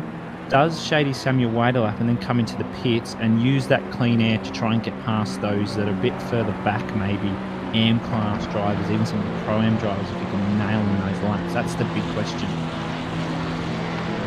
Yeah, it's going to be very interesting, but he does have to wait for that pit window, which is, Chat's just read that, pointed that out. Yep, Chat's pointed that out for us as well. As I think we're going green now on our restart. Yep, looks like Mags is leading the field, so good start for Mags, despite how we got there. As he brings everybody over. Got onto it though. He didn't miss the jump there, did he? No, absolutely. Oh, that's Porsche. That's sweet. That's gone deep. Mags also going a bit deep. Yeah. Oh, here comes Johnson though. That's on Sneakers. This is what Mags wants. He wants Johnson to really jump up the inside here. Just try and push Sneakers into a bit of a frenzy and force a mistake. But here comes Sweet. After that lap 1 incident, he couldn't really do much. Kept the car straight and still keeps it in P4. Sneakers going from the inside, doing it, making it look really easy there. Bit of a mistake there from Mags. Couldn't quite hit the braking point. That's Fernandez trying to go around the outside of Sweet. Couldn't get that one done. Bendai and his bright landing rings just sneaking up here too. That's Floyd behind 2. What can be done here? Sneakers goes for an interesting line around the hairpin. Goes for a double apex. Not the worst idea, especially in the Ferrari with its turbo lag. Ooh, touches the dirt. Johnson's going to get... Yeah. Sadness there for Mags. Ooh, and that's Sweet that's hitting the wall. That's not the start he would have wanted. And an unfortunate victim there of Mags just losing the rear end through the Schumacher S's there. It's given that position nicely to Johnson. He's now got Fernandez behind.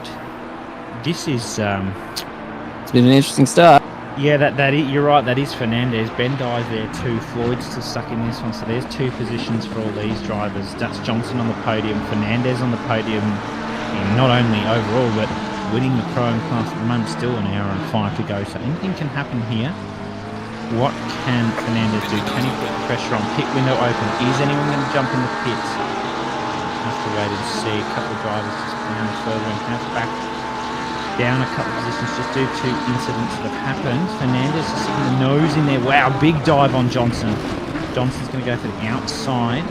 Got the better run. Sort of expected that from the McLaren. Here comes Bendai as well. Floyd's there. I think Floyd needs to try and capitalise on this one a bit. Bendai, and he does massive dive down the inside. That was beautifully done, but Bendai's going to have absolutely none of it. Floyd goes the long way around and gets it done. Didn't want to cause any incidents there. Didn't want him to turn. There's a car around at turn 1. That's the 476 car. So now Floyd. Oh, that's Sweet. Sorry, not even Floyd. That's Julian Gray that's around at turn 1. It's unfortunate to see him. Bit of a moment. That's Sweet. That's actually on the back of Bendai now after recovering from that smash into the wall. I dare say he's got 10 seconds of damage at a minimum. Sneakers, though, is absolutely flying away from Johnson, who goes deep into the hairpin. Yeah, I'm surprised Sweet hasn't ducked into the pits. Maybe didn't get that much damage because the pit window would have been open when he was coming around. So interesting to see how he's going to play this. I suppose at this stage of the race, when everybody's fairly close together, he's maybe not going to lose too much time due to that damage. But yeah, it's a bit of a risky call. Yeah, I'm guessing maybe what he might be planning to do is just run the fuel tank out, which is what all the drivers should be doing, in my opinion at least, unless they need to go for a strategy change due to some fighting in a battle. But I think the drivers just look to run their tanks out. I think Sweet's plan will be to do that. Floyd's in his own little bubble now. I say bubble is only about 5-10 seats driver, if that. That's around him, but that's enough of a gap to do something. Fernandez just going ever so slightly wide out of the chicane. It's a real lethal one in some cars around here, if you get it wrong. Come down, start finish straight towards turn 1. Floyd might look to capitalise here under brake. Ferrari's not the best on the brakes around here. It seems to really be okay, some tracks, not others. Floyd saw that, went a touch deep, but had to pull it up on the exit. Gotten the best exit he can with the not so ideal entry. Johnson's already dropped almost 3 seconds back to Sneakers, so Sneakers is going to be absolutely loving life at the moment. Yeah, he'll want to create a gap because he could potentially be looking at a penalty after that turn one incident based on some of the things you were saying. And I don't think we'll be out of line to give him a penalty there. It'd be nice to see a replay, but Well, yeah. Steward's decision. I'm just Exactly how I saw it more so than anything there. Yeah, I didn't think it was that bad. So I wouldn't be No, surprised if he doesn't yeah. get something. No, I think it's a tough one to break down, but that's why we have stewards, so they can break it down for us and tell us if it's a penalty. Yeah, I'm sure they're busily looking at quite a few incidents there and try to make some decisions, and we'll just have to see how that plays out. But as you said, Senika's commanding lead at the moment, almost 3 seconds already from Johnson, as Floyd continues to chase down Fernandez. He does look to have the pace on Fernandez at the moment, but it's not quite finding the gap he needs to get past. No, Floyd's really trying to push us. Just saw him go a bit deep there.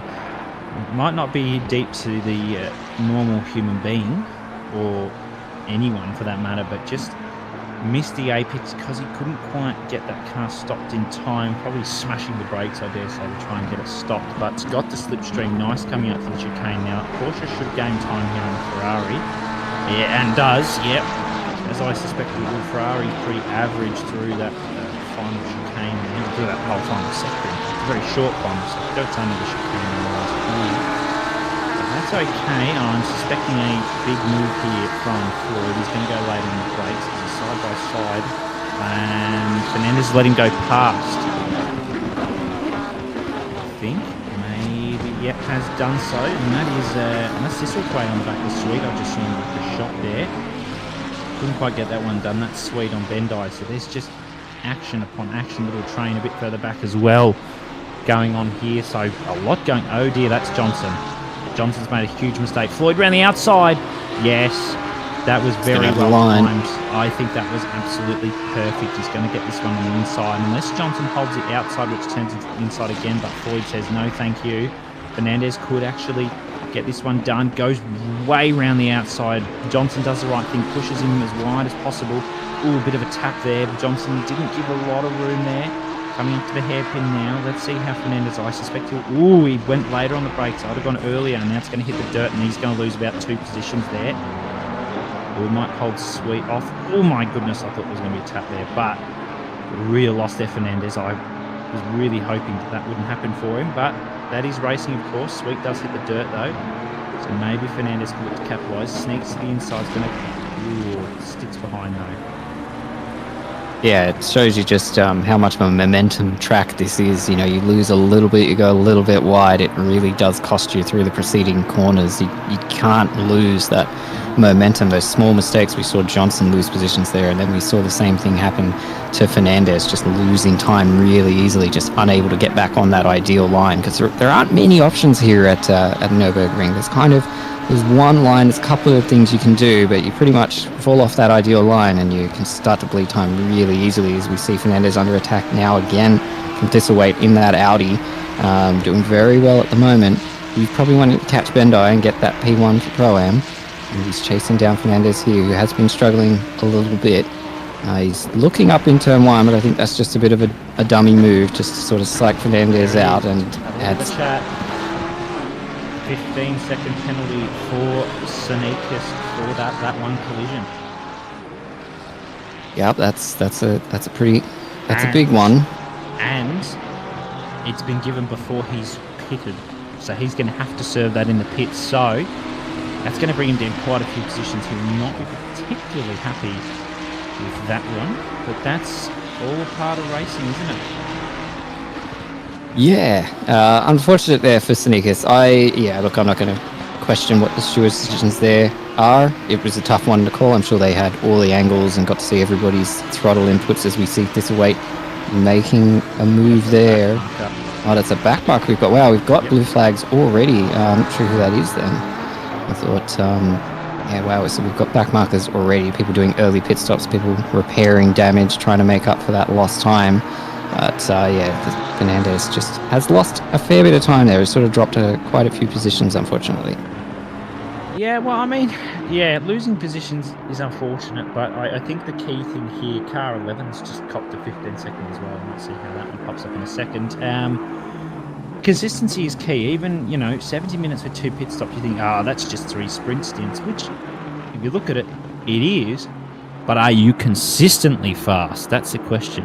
Because if you're fast for 3 laps, but then you're slow for 5 or 10, what's the point? I mean, you could do a 54.5 one lap, and then next lap you don't have 56. So even you can be consistently doing, 155.0, 155.2. That's going to gain you more time over a stint than doing a 54 than a 56.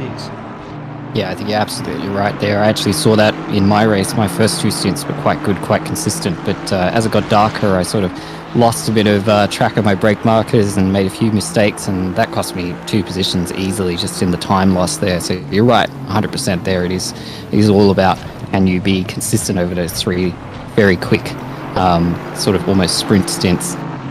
I think that's probably one of the best pieces of advice you can give to any rookie driver, or any driver in general, but especially someone who's like, what's the best piece of advice you could give me for starting out? Learn a car, or find out what car suits you, get on a track and drive, and just try to be consistent. It's all you need to do. You don't have to be fast, just be consistent.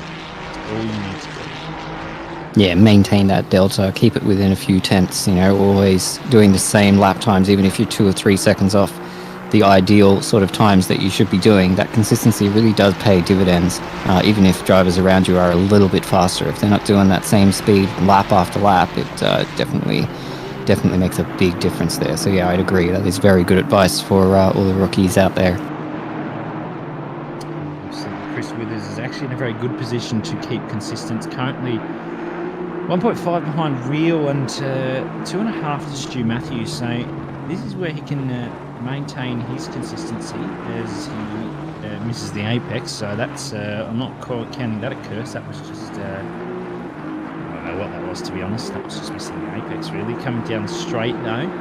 This is a really deceiving straight, I think, for a lot of drivers. They think, it's only a small straight, nothing's going to happen. If you got slipstream here, this is a really possible opportunity, passing opportunity. English would be great, because you've got that braking zone into the chicane. You can usually, if you just pull it up nicely, you can get around the outside of the second part of the chicane. Of course, inside it comes outside there, and if you can just get the nice exit, you can actually pull across the driver for the inside of the final corner. You've just got to absolutely nail it. Here's Luke Johnson now, who had a bit of an off just here, only a few laps to go. Got Bendai behind. Bendai's doing really well. He's actually jumped up into the pro-am lead as Fernandez has picked up from who that was. So just in chat now, got Firelord Man himself. Car 153 is 15-second penalty for causing collision on lap 1. So the stewards are looking through those lap 1 incidents, all a part of that safety car. 153 is Todd Smee, and Salvaggio car 11 also does have a 15-second penalty. So couple of collisions there around lap 1. Of course, on the penalties are a touch harsher because it was the first lap, and I expect just to form up and just get in that rhythm for the rest of the race. Yeah, exactly. You got to use a little bit of common sense in those opening laps. Everybody's got cold tires, cold brakes, and everybody's really close together, especially at a tricky turn 1 like Nurburgring. You got to get your head around you, not worry about it, maybe lose, even if you lose a position or 2, it's better to be safe and not pick up damage, not pick up a penalty, all those sorts of things. So that's why we are a bit harsher on those lap 1 incidents, and hopefully it gives people something to learn, and people improve next time they go around. But I definitely agree with you on that straight too, very much. It is deceiving just how much time you can gain there, especially if you get the entry to it just right.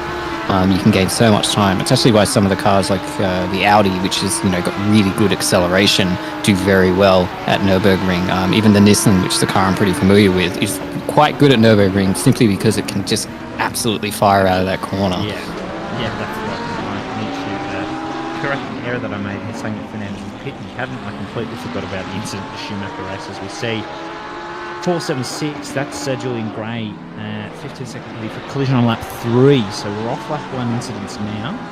So I think that may have been where we saw him round at turn 1. So yeah. Where that's come from.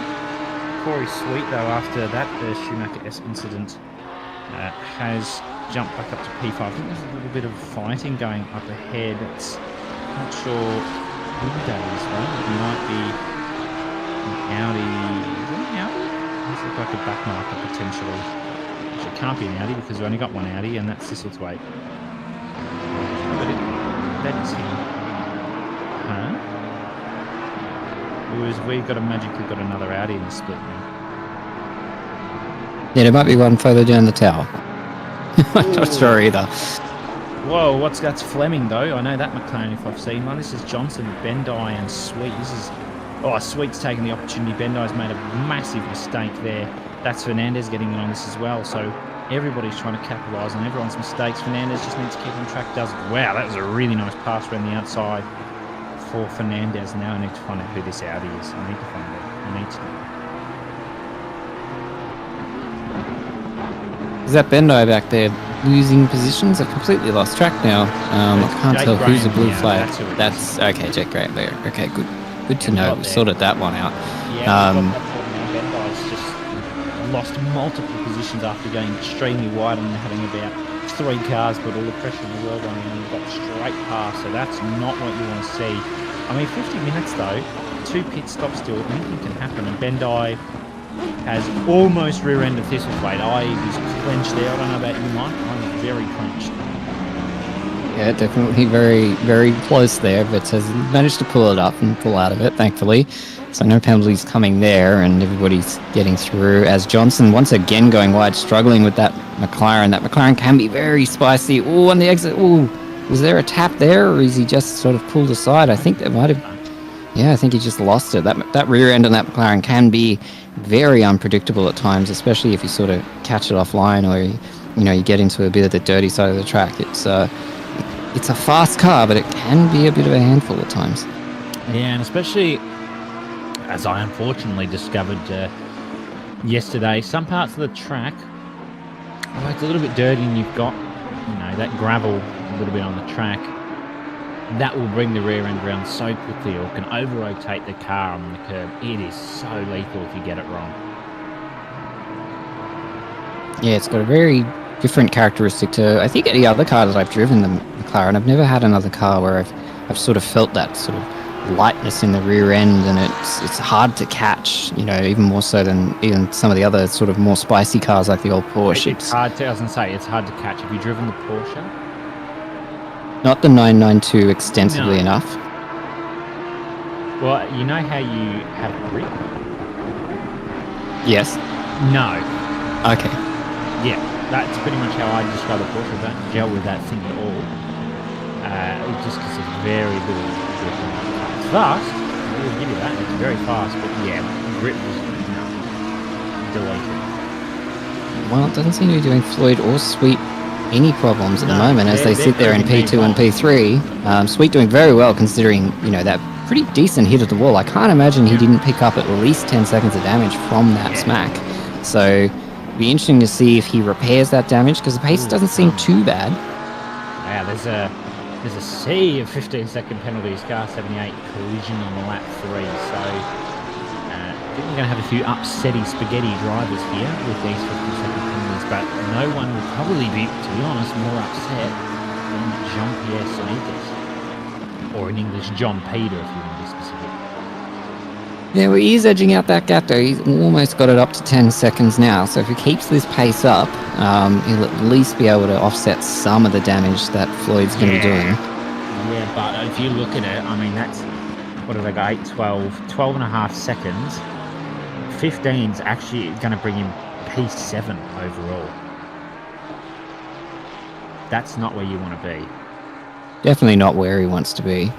Just looking further down the order too at some of the guys who've pitted. We see Shady Samuel there in P22 at the moment, but he has done his pit stop, so it'll be interesting to see where he comes out once everybody ahead starts to do their first pit stops, which I can't imagine is going to be too far away now. A lot of drivers starting to get to the end of those fuel tanks, probably about 15 laps or so. Yeah, I'm suspecting maybe someone like Fernandez maybe might look to pit this lap on Sweet. Sweet is looking okay. Will have damage. Whether he'll repair it, I don't think he will, because he still appears to be doing okay times. Fernandez stays out. Sweet stays out too. I think Sweet's going to try and push this to see what Fernandez does. Nice exit there though. Sweet and Floyd are just in their own bubbles. Sweet's got to defend, but defending's easier than attacking in my opinion, especially in the Porsche. You just absolutely nail the exit. Thistlethwaite though is putting a world of pressure on Fernandez now, and he's got Bendai behind him. Rob Johnson decides to opt and jump into the pits. I think that's actually a fairly good play from him. He was sort of stuck behind this train and get on those new tyres, get them warmed up faster, and maybe bang a couple of laps and bring him back into contention, I guess. Yeah, I'm loving the new tyre model because it really does make an overcut like that, or an undercut like that, sorry, work because of how long it does take for these tyres to finally come up to temperature and become fast again, you know, and someone just has to make a mistake on their outlap and it's, you know, can really gain you a lot of time if you've pitted before they have and you've got the fresher tyres. Or the more warm tyres, I should say.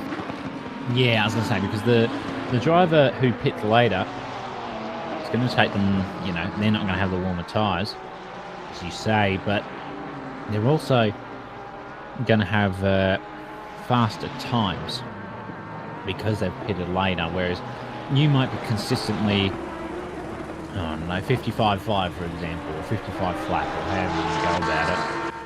Now, the driver on the colder tyres could do that on their outlap if they're mega fast, but once they're warmed in, they might end up going consistently faster. So you can gain on them the first 2-3 laps, but then you might lose a second or four because they're tied as car 59 and 88. 10-second penalty for speeding at the race start as Thistlethwaite jumps into the pits from Bendai. That's Fernandez in the pits as well. So a couple of drivers are coming into the pits now. We will see who they are as they pop up on the leaderboard. Fernandez and Thistlethwaite are the main ones in this little pack. Sweet's got a bit of time now. Is he going to use this no-pressure clean air to maybe bang in a lap or two? I think he's going to have to blink to Fernandez, but we'll see. Maybe he's looking to push this one a little bit longer. Yeah, I would have thought he'd pit earlier just because he's got that damage and he is just going to have an outright pace deficit even with nobody in front or behind him. But I don't know. Sweet's... I'm not going to question Sweet's strategy. I'm going to assume that he's on the ball and he knows exactly what he's doing and he's going to prove us wrong. Oh, people love proving us wrong. As we see, we got Rushford now in the back of Bushell. Neither of these drivers pitting either. So P8 and P7 at the moment, but obviously pit stops are going to change some of that. We see Mike Real, Withers also pitting, Smee's in the pits. So a few more drivers sort of pitting at that roughly 45-minute mark. As I sort of said, it seems a good time for most people to pit. That's a good amount of fuel to get good pace. As we see, that's Rushford going... Sorry, that's Oliver going a bit wide there as he tries to chase down Rochford here in the Lamborghini. Yeah, absolutely. Rochford just doing what he can. Bushell up ahead, he's Kovac's teammates. Let's have a look at this starting incident with Sanikas. Now, we'll analyse this a touch further now that the penalties come out, because I saw Sanikas dive to the inside on Sweet, gave him a shove there, and then pushed him into Samuel.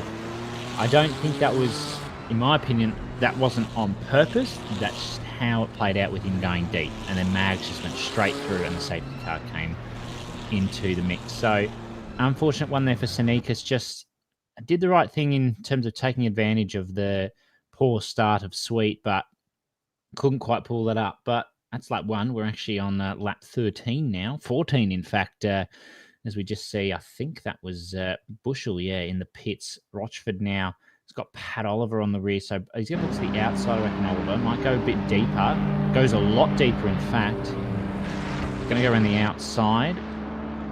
Try and cut off. That's nice. That's okay. Glenn's Got the move done, though. Moment. Someone needs to get Glenn a beer. Well, Paddy Oliver has made that move on Rochford. He did get around. Yeah, good move there. Stuck to the outside. Kept it in there on the inside line for the turn 2 and then just held onto it. And classic, very well executed move there from Pat Oliver. I think he'll be very happy with himself as we wait for that timing board to update, even though Paddy Oliver's been in front for at least 6 or 7 corners, the ACC leaderboard is doing ACC leaderboard things and Yeah. not doing it. Not up to date. Classic ACC thing. Seneca's There we go. Now we're up to date. Floyd hasn't either, but Sweet has. He has jumped in behind Rochford for now. So originally Sweet should be P2 in fact, sorry, because Seneca's has that penalty, I think. I smell what Seneca's is trying to do here is trying to pull out as much time as he can on that first stint of tyres to see what he's got to pull out, or pull back, I should say, in that second stint. He's going to have the fresher tyres. Maybe he'll look to go fresh tyres with a bit lower fuel, maybe go for a 20-minute stint because he's already pitting now. 28 minutes into this stint, so he is pitting now. We'll look to see where that 15-second leads him. I think Ben Floyd should stick in with him as well. It doesn't. That's an interesting strategy. I probably would have jumped in with Seneca's if I was Ben Floyd. That's okay. Pat Oliver now isn't pitting, neither is Rochford. I sense they might be going for a long first stint and two short stints. Whether that's the play, sure, we'll soon find out. There's only a handful of drivers now. Mercer still has 2 pits to do. Haight still has 2 pits to do. M4 coming out there. Chalmers has 2 to do. Matthews has 2 to do. Rochford, Oliver, Floyd and Sneakers. Well, Sneakers is about to serve his first one, so that's just irrelevant. But Floyd still has his one to do. Maybe is he going to try and put in a mega in-lap and then come in this lap in comparison to Seneca's to try and even increase that gap further with that penalty that Seneca's has. Thistlethwaite, though, has got a hold off Fernandez. Fernandez was flying before, but did just have that little bit of an incident. Nothing really to worry about there, as Thistlethwaite almost has an incident there, just goes a touch wide onto the grass out of the chicane. Fernandez can't get the exit on that Audi because the Audi is silly and doesn't have turbo in it. So no lag for it down the straight. It's looking pretty rapid down the straight too. That's Bendai up ahead, so there's a little 3-car battle forming here already. Fernandez now much deeper on the brakes, really good on the brakes of Ferrari, so that's kind of expected. That's Luke Johnson behind as well, trying to sneak up on this. Car 19's got a 15-second penalty for causing collision on lap 13. Where's car 19? Who's that? That's Johnson. He won't be happy with that. Yeah, it's going to put a dent in that armour, isn't it? So Sneakers came up there P4, P5, it looks like, after the update. Should be P6. 6, maybe P7, yeah, because he should come out. Actually, no, he should be behind Sweet. Samuel, though, Shady Samuel, got span lap 1's already back up to P14, and that should actually even lower when the rest of these drivers up the front pit. So, wow, Sweet was literally side by side with Senekas. Eyes on. Yep. That's yeah, it looks like just jumped he actually in. got past. He actually got past too, yeah. Just those again. But Senekas doesn't have warm tyres. And Sweet's on the older rubber. Only by a few, probably 2-3 laps. But that's going to make all the difference because Sweet's tyres are warm now. Senekas will be warm in 2 to 3 laps. Or in the right range in 2 to 3 laps. So I think he's going to want to pull a gap here. Yeah, you took the words right out of my mouth. Yeah, he's got to pull at least a second or two. There you go. JP inside knowledge there from the brother of JP Senekas. He's a good sportsman doing the right thing, but he's let him go, so it's fair game now. Chalmers going in for pits, Matthews in for pits, so that's some of the lower auto drivers coming. It's going to hopefully give us a better idea of where it is. Paddy Oliver's still out there, so still running. Absolutely. I mean, look where Floyd is, though, in comparison to these two. He's already coming out of the Mercedes complex down to turn 5-6. So these two, I mean, if they're going to battle, that's what Floyd wants. Because they're a good... I don't even want to think how many seconds behind they are, to be honest. I reckon it's a good 10 seconds or so that they are behind. Really big hit for these two, especially Sweet, because he was only about 5 seconds off Floyd. He might have repaired that damage, maybe only had 5 seconds of damage. Yeah, well, I mean, sometimes, you hit the wall really hard and it's only a couple of seconds, and sometimes you just tap it and it's suddenly 15 seconds. So, physics be physics, and sometimes they they're a little bit less and sometimes a little bit more than you expect. So he definitely didn't lose much pace. Yeah, As there we see a go. This is replay here. rigorous. Ah, yes, that's good sportsmanship there. Sneakers acknowledging that he did hit Corey at turn 1, but fair game now. He's on with Sweet. They've Wants to get him on track. 7 seconds to Floyd. That's, oh, well, he's not going to get him when he hits the dirt like that, to be perfectly honest with you. He does have the slipstream, though. Paddy Oliver has finally thrown in the towel and jumped into the pit height. Still needs to pit. Floyd's just gotten past him. Now still 7 or so seconds behind here this battle. Sneakers has fastest lap of the race at the moment. Corey Sweets, the overlays tag at the moment. It's telling us 54.925 fastest lap. Let's see what lap he's just done. 55, and there we go. Now it's having us at the moment. So he's on for, matching his fastest lap, maybe getting closer. Let's have a see. Sneakers is just much better on the brakes, but Sweet's got the exit. It's just going to be a battle of braking exit between those two. Someone needs to make a mistake, or someone needs to do better than that. Simple as that. This is all working very well for Floyd, who is just going to keep edging out that gap. I wonder, maybe Sweet, maybe not going full pace, maybe holding Sneakers up a little bit, give his teammate a little bit of that advantage. Have seen these two work together before. Yeah, absolutely. Sweet will just be trying to push. He's got a good gap ahead of him for a couple of seconds, so he can use that to really bang in those lap times. Pat Oliver will drop back now after that hit he's done. He does drop back. Johnson does have that 15 seconds to serve in his next pit stop. Just under 36 minutes to go now. No rain in sight, so the drivers will be overjoyed by that. As 78 to 15 seconds penalty for an unsafe rejoin on lap 15. Car 78 is Pete Chalmers.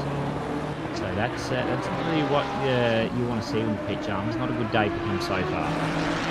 We see Rochford, the last of our non-pitters, going all the way to 17 laps. A very long run there, but he's finally going into the pits. So we'll have to see where he comes out. Probably still be in a reasonable position, depending on how good his laps were while everybody else was warming their tyres up. But he's going to have to come out and be on much colder tyres than basically everybody else out on track at the moment. So we'll see how that plays for him. And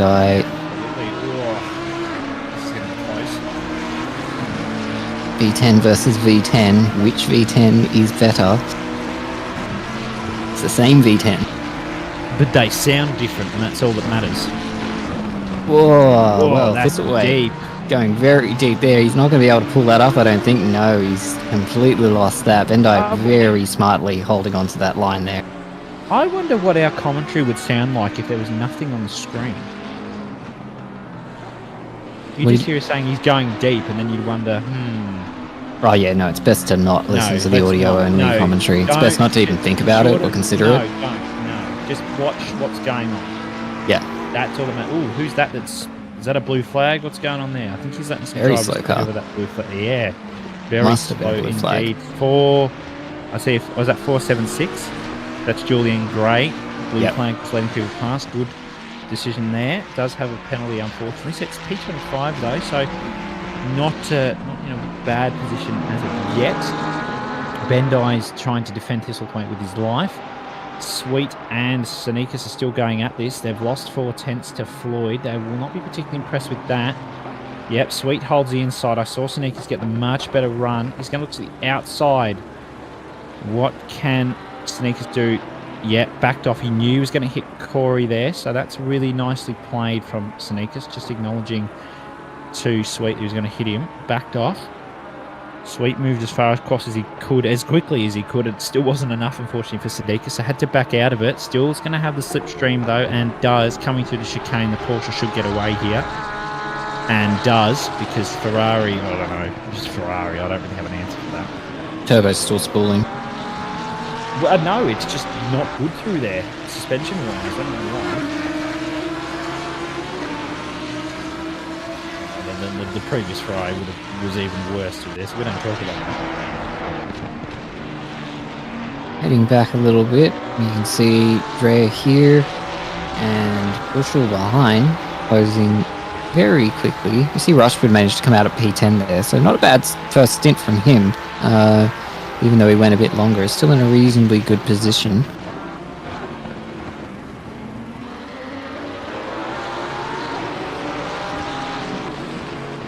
Shady Samuel's up to P9 as well, so he's made a pretty good recovery here.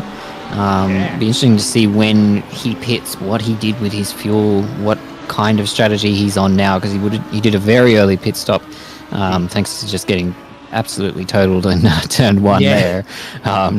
Murdered completely. Not intentionally, but just, it was a bit of a murder. But he's recovering well, P9, so he's up there, and as I said, if anyone can do it, complain. That's it, coming all the way from the back, all the way up here, taking the blue flag over there, and probably pushing out as fast a lap as he possibly can. But Sneakers has still got that fastest lap, so nobody's beat him just yet. Yeah, absolutely. Shady Samuel doing everything possible to try and make the way further up into the top 10. It's got 2.8 to Mag, so a little bit of work to be done. Sanika's still on the back of Sweet, who's a fair chunk off Floyd, and they're losing by the lap, and that's not what they want with half an hour to go. Yeah, this battle here for P2 is definitely playing into Floyd's hands. He's just continuing to maintain that gap behind to Sweet, who isn't catching him at any great pace, and Sanika's unable to just find any opportunity here, and it seems like he's got that slipstream down the straight, but as you said, he just can't get through that chicane as quickly as the Porsche can, and he's just not able to find any overlap anywhere else on the track, as we see Samuel coming in again. Okay, so he's doing his final pit stop now with half an hour to go, so he's going to go for a pretty long run compared to most of the rest of the guys out there on track, so interesting to see how this plays out for him. I'm rooting for him. I want to see him at least stay in that top 10.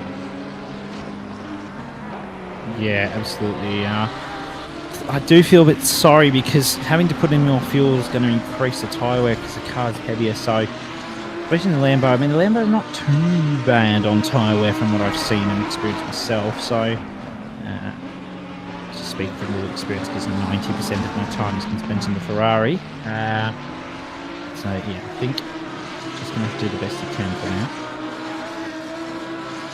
Yeah, I'd say top 10's definitely still on the cards for him, just based on his overall pace. Oh, Sneaker's getting too close and having to pull out of it, losing the rear end of that Ferrari. That's going to give Sweet a nice little bit of a gap. It's still only a couple of tenths, but it is going to take the pressure off for just a couple of corners at least.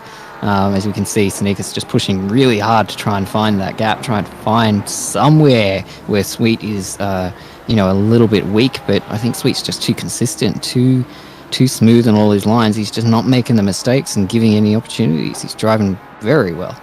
Yeah, absolutely. Sweet just knows that he just needs to keep with Sneakers and just pull out, that extra tenth or two a lap just to keep ahead. That's all he's got to do, and then Sneakers has to do the rest.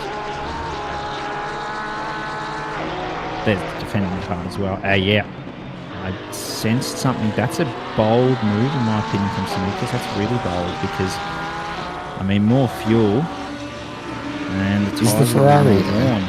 Yeah, I know, but even so, he's only going to need, I can give you a rough estimate, so I think he's going to probably need about 55 litres for this last stint, and people are probably sitting there wanting to be sick hearing that, but yeah, you're only going to need probably 55 litres for the rest of this race. That does make me sick. It took 42 litres to go 15 laps in the Honda. Yeah. Probably would make you feel sick. Here's Oliver now. This is with Rochford. We were battling earlier. Oliver took the earlier pit, and it's clearly not benefited him as much as he thought. As Rochford is ahead, so they're going to battle it out a bit wide there from Oliver. Could be a track limit warning. Haven't seen any track limit drive-throughs as of yet. The only real penalties on track now is Johnson with a 15-second penalty for a collision, and Chalmers for a 15-second penalty for an unsafe rejoin. Yeah, hopefully no more, so that in that last stint we have a good interpretation of where everybody sits, as we see Sneakers is finally going to exit that pit. So he doesn't have to pit again, so he's got to do a half-hour run, so does Samuel. So it'll be interesting to see how they line up. We see Mags also did a bit of an early pit. So a couple of people going for that sort of long final stint. So it'll be interesting to see how that plays out. Yes, I am actually interested to see how that plays out, because I didn't go for that strategy, so am actually intrigued to see how the drivers handle that. Towards the end, the tyre wear should be okay, unless they've set the car up specifically for essentially doing hot lap, faster laps, and using the tyres a bit more, which, you know, nothing wrong with that, especially in a 2 pit stop race, 70 minutes, splitting the stints up. You can understand that, but maybe they've set it up to do this. We don't really know. We can't tell you how they've set the car up, because that's personal preference. If we knew what every single person setup was like, we'd be here till next week explaining what they all do. We see Sweet going into the pits now as well, so also going for a bit of an earlier one. Just trying to cover off Sneakers there. I can understand why Sweet's done that, but at the same time, I'm not so sure I would have done that. Not in the Porsche. No, well, Porsche or not, I probably would have alternated the strategy a bit, maybe pitted in even 5 minutes, 10 minutes, probably preferred, just because then you've got that lesser fuel load, less tyre wear. I mean, you're going to be doing slower laps, obviously, at first because of the cold tyres, but see how that one plays out. I'm sure Corey can make me eat my own words. Yeah, look, it could be just a bit of a team strategy there as well, and Floyd maybe, you know, getting a bit of more of an advantage. If he can jump Sneakers and come out in front of him, he can sort of do some work there for Floyd and help hold Sneakers up and try and hold on to that P1 for Floyd for him. Could be some of that in there, but yeah, it is an interesting choice. It's definitely, I would have thought he would have gone for a longer run, but he's not going to. No, absolutely. I was expecting a bit of a longer run, but I can understand Sweet's mindset of needing to cover off Sneaks. I think that's a fair assumption. Now, Floyd's pretty much free to do what he wants. He's got a fair chunk of time to Bendai. Thistlethwaite could catch back up to Bendai, put the pressure on him. He's got Fernandez behind. Johnson's no threat here. He might actually pop out if he doesn't keep this pace up behind Rochford and Oliver after the pits. With that penalty, Bachtold's out of this battle at the moment. Still sat in the top 10, but that's not provisional at the moment. Thistlethwaite jumps into the pits now, so needs to also cover off Fernandez. So, I mean, for me, this is a bold strategy. This is probably in my opinion, this is the earliest I would be pitting for the final stint. Yeah, it is very interesting, because I think in all the rounds we've seen so far and all the different splits, I don't think I've seen this many people going for that sort of longer final stint. Most people opting for sort of, you know, 3 quick hot lap sort of stints, which is definitely what I did as well. It's what you did, so it's interesting to see some different options being played here, and it's going to be awesome to see what happens. We're not strategists, so no. It's, you know, really, we're not saying do this. We're just telling you what we did. We're exactly. Not saying that's gospel or anything. You know, we're no geniuses of the game or anything like that. We're not Philippa Bokita pace or anything like that. So we're just the average Joe when it comes to strategy. I don't know. I just put some fuel in and drove. Yeah, I mean, I think I put myself in a little bit more of the average Joe category than yourself there, Mitch. I think you've got a little bit more experience and pace than I do. But yeah, absolutely. I mean, that's why I'm curious to see how it plays out, because, you know, that's a good learning experience just to see, you know, how they make it work and whether it works, because it's always good to see a little bit of different strategy going on there, as we see. It looks like Sneakers has jumped Sweet in the pits. So I was just about to say that, yeah. If that was the plan to sort of hold Sneakers up a little bit, it hasn't played out, and Corey Sweet is now almost a second behind, and I wonder if he's got the pace to catch. I am interested how Sneakers has pulled that one off. He's just doing Sneakers things. I know that. The most consistent laps you've ever seen, probably just flat. There you go, third last corner. So he was actually Sweet. Sweet did come out in front. I was going to say, because if Sneakers has come out ahead, that's a hats off to you. But yeah, I was going to say, he's pulled that one out really nicely. Sweet must have absolutely screwed that up. So just the colder tyres, right? Yeah, well, that's right. You can't really control that. Shady Samuel, though, I think this is Todd Smee ahead, so I think he'll look to get past Smee. Hasn't pit yet, so he might jump out of the way here. Shady Samuel is on a mission, though. Only probably 3 positions to be gained here. Smee goes wide, so yep, Samuel's just going to jumped straight through. Mags is there as well, but Smee says, no, you can have the outside line. Smee's going to have to, Mags is going to have to jump behind the slipstream of Smee, as Samuel's got a fairly good chunk of clean air ahead to the 8 car. I think Thistlethwaite might be there as well. So that'll be the first real battle, I think, for Shady Samuel now. He's getting past Thistlethwaite in that Audi. Yeah, obviously with Thistlethwaite also having pitted, so I think he's definitely going to have the pace on him. The 2-second gap though, it's still going to take a bit to get through. Nurburgring is not the easiest track to sort of gain just outright pace if everybody's within a few tenths of each other, because it's such a long track, so it is. Definitely be keeping an eye on it. Oh, that's Dreyer on the outside of Salvaggio. Salvaggio hasn't pit yet, so fairly simple, and I think Salvaggio probably should have just let him pass there, because he doesn't want to lose too much time fighting with someone who's not on the same strategy as them. Sanikas has actually lost out to Sweet there, but of course it's the ACC leaderboard, so I can't tell you that for certain. And Sweet has gotten back through now that the tyres have actually come into some sort of a range. Yeah, so interesting stuff here in this battle for what should be P2 still. After everybody ahead sort of does their stops. Floyd's still in an optimal position there. I think he's going to hold on to P1. It doesn't look like he's putting too many feet wrong. He's got 17 seconds to Fernandez, who also still needs to pit, and everybody else behind. So the gaps there suggest that Sneakers goes, big move there on the inside. A little bit of a tap, but I think that's fair game. I think that's just rubbing and racing, and good move there from Sneakers.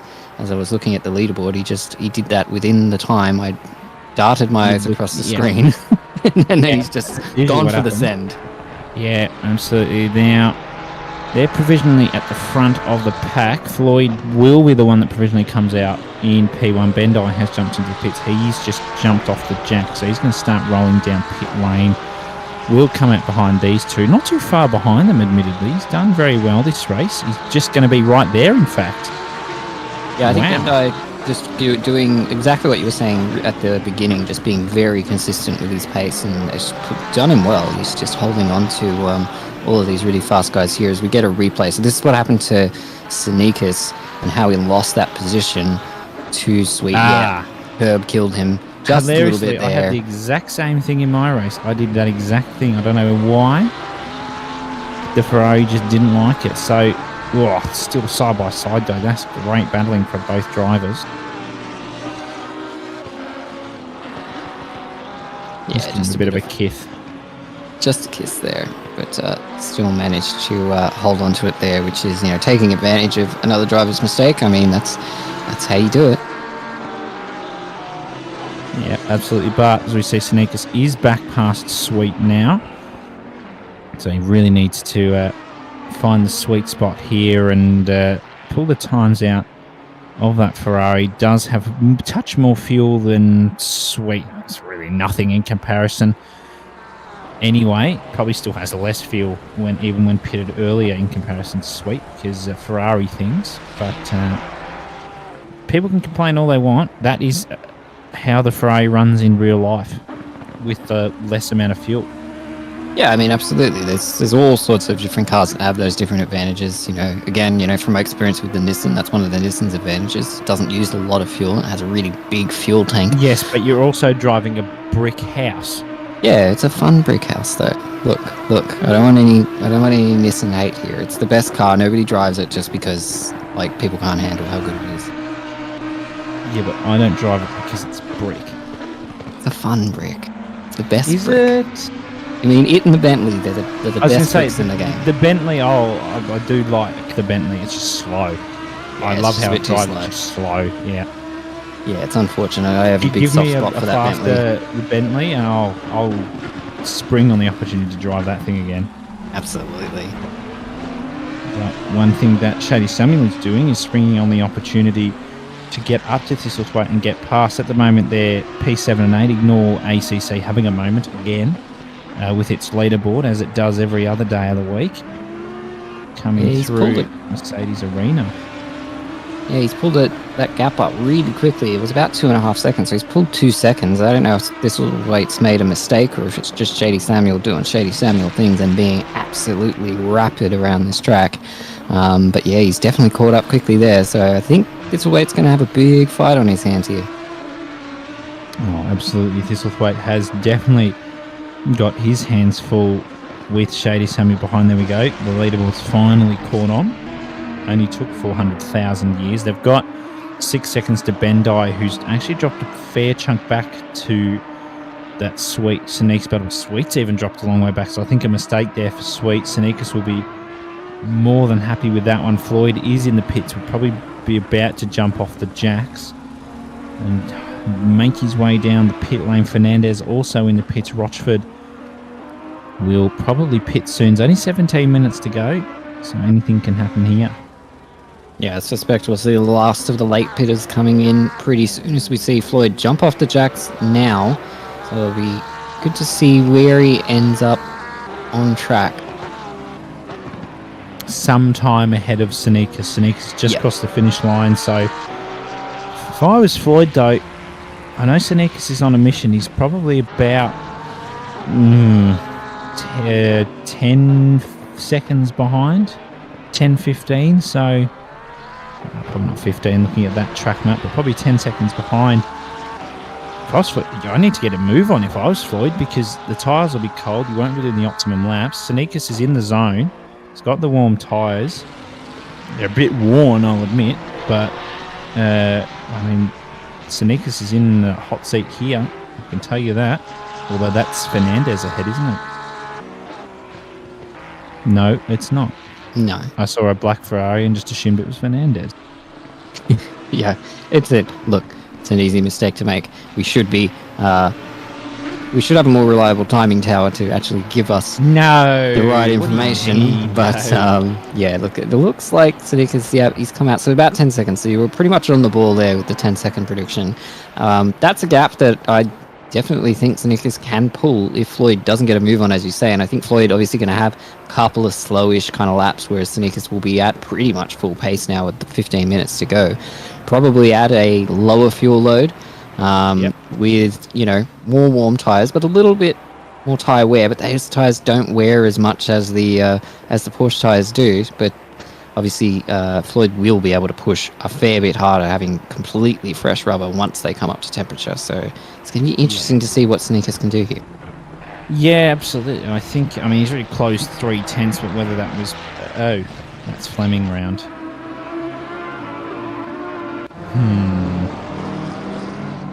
That wasn't Fleming? What McLaren was that around? I saw a McLaren around, did I not? I saw a Fleming-looking McLaren. I'm not entirely sure. I didn't catch it. No, I saw a car around and saw orange and white, and I thought that was Fleming. Let's just not assume these things anymore. It's the last round. It's the last one. Yeah. Been a good season. Has been a very good season. Can't wait to commentate next season. Might not do Split Red next season. You might see me in a different time slot.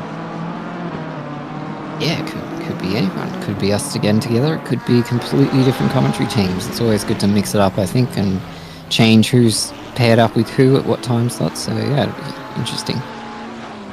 Absolutely. This is Johnson there. Had that 15-second penalty, had to serve. He's behind Oliver just outside the top 10. So it's in within sight for him.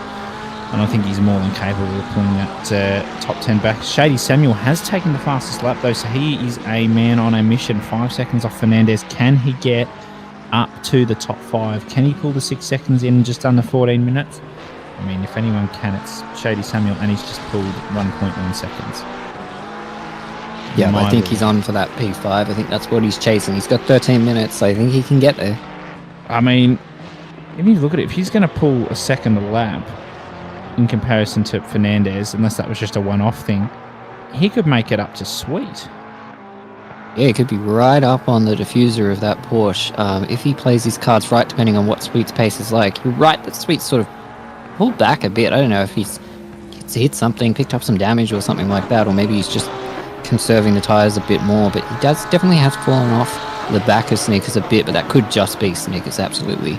chasing down Floyd here to try and get P1 back. Yeah, absolutely sweet now. Just comes across the line, 55.0, so keeping within a couple of tenths of his fastest lap. Has dropped a touch of time to Sneakers. Sneakers is just trying to catch Floyd. Hasn't really caught as much as I thought that he might have. So I think Floyd has responded and definitely piling on those times. Looking nice and smooth there through the Mercedes Arena section for Sneakers. Samuel only eased 4 tenths through that last lap for Fernandez. So maybe that was just a one-off thing there for Samuel, because that sort of entails that maybe his only chance is to get past Fernandez, because I don't think he's got the pace to quite catch Bendai. If he does, he's going to need to really pull something out here.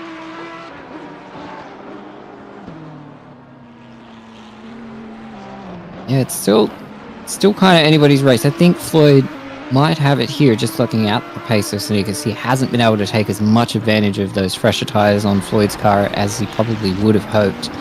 Potentially, that early pit stop maybe hurting him a little bit. So we see Samuel continuing his charge, though. He's right.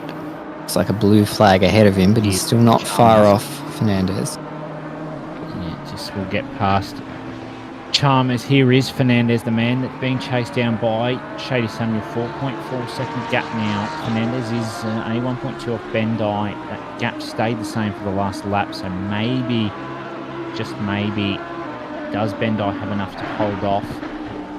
Rochford still hasn't pit yet. It's got 6 minutes left of the pit window, so I'm sensing that he'll probably have to pit sooner rather than later, you would think. Sweet's dropped a fair way back to Sneakers now. Maybe Sweet's tyres have dropped off with the defending you need to do and the attacking. Or maybe there was an incident. Bendai's actually not too far off Sweet, in fact, so maybe there's more coming. Yeah, if Fernandez and Bendai start to battle a little bit, Fernandez can close that gap. That he's going to slow them both down, and that will give Samuel an opportunity. Yeah, he'll just insert himself into that battle, and of the three, I'd be putting my money on Samuel to be the winner of them. Absolutely, and I think it's going to be certainly tough on Fernandez. Needs to go wide. I'm going to go and check the standings. Yeah, I was just about to say, it'd be interesting to have a look at that, so I'll be curious to see, once you get back with looking at those standings, what it all looks like and who's up for the win here. I think Sneakers will still have it. Sneakers, yeah. Basically, Sneakers would have to DNF and Shady Samuel will have to win to take the English word, championship win. What I'm more interested in, though, is Shady Samuel going to lose out to Corey Sweet for P2? Yeah, I think that'll be the interesting thing here. I mean, how close are they on points? Because they're not too far away. There's 36 between them.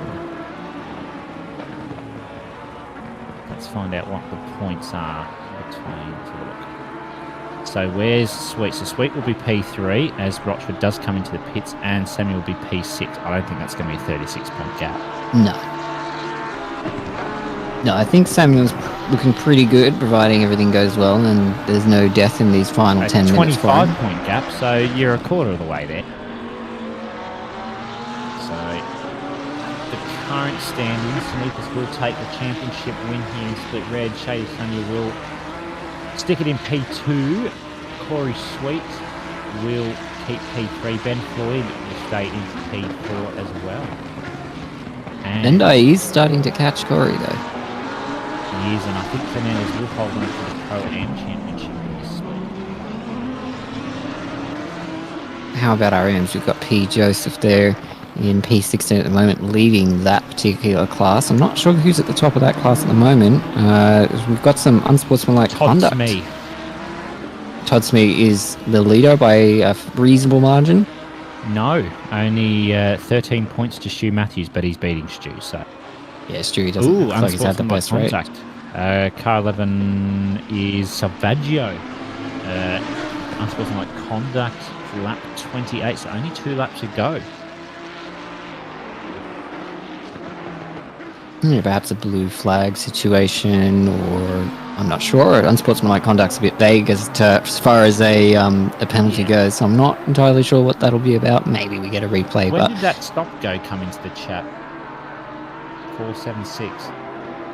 There you go. Weaving on the straight for bad conduct. Yep, no, that's fair. Absolutely a bad conduct situation there. You shouldn't be weaving on the straights in order to break a slipstream. So yeah, good call there by the stewards, because yeah, that is. Yep, yeah, you're back though. Yeah, I'm back. I was just looking at where that stop go 30 for Julian Gray's come. That's big though. Stop go 30. That is a big penalty. So that'd be interesting to see a replay of. Get without a disqualification. Yeah. Wow. I don't think I have any words. Yeah, I'm not sure who the victim of that was, but yeah, unfortunate for both drivers, I'm sure. Whoever was the victim, and for Julian for obviously making a pretty big mistake there. He's not going to be too happy with himself, I'm sure. No, absolutely. Interestingly, Sweet, I think starting to actually reap the consequences of having damage. Just under 7 minutes to go, has dropped right back to Bendai now. What does that mean for this battle? Yeah, interestingly, Samuel not quite catching at the rate I would have expected him to, given that these three now are battling with each other. I would have thought Samuel might have jumped up a few more positions. As we see, we finally have what should be our finishing order, providing there's no more overtakes, as everybody has now pitted. So everybody is in the correct place now, so it's all on. Yep. It's all going to be done on track from here on out. But yeah, that Fernandez, Bendai and Sweet battle is definitely heating up.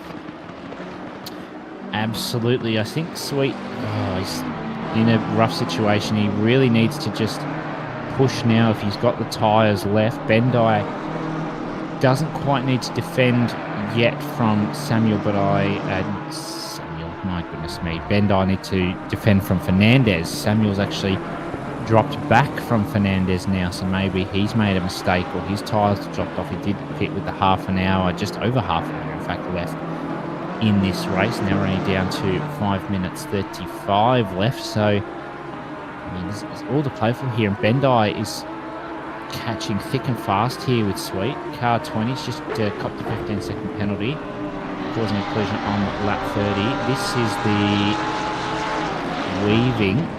Oh my. Yeah, that's. Yeah, I would have given that more than 5, actually, personally. That's pretty serious. That is a lot of weaving. Yeah, you shouldn't be doing that.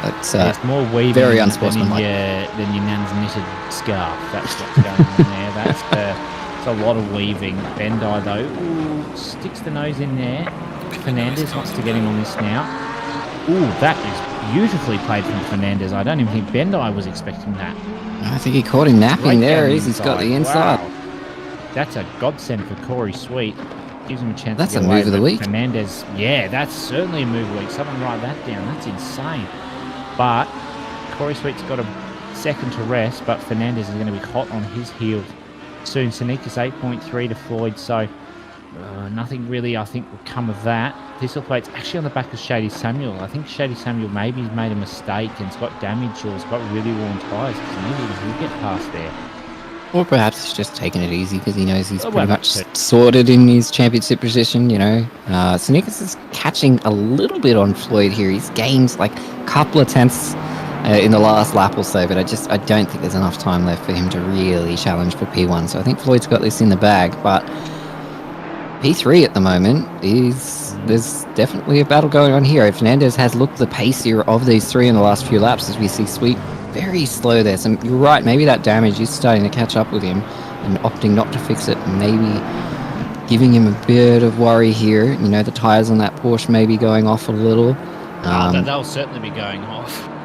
Yeah, they'll be on fire at the moment, even though it is cooler conditions. Fernandez is going up, looking up the outside. Fernandez to break earlier here, and did. I think he might have thought that Sweet was going to break a bit later, then maybe run himself deep and then he could come through. But Fernandez comes to straight. We're on to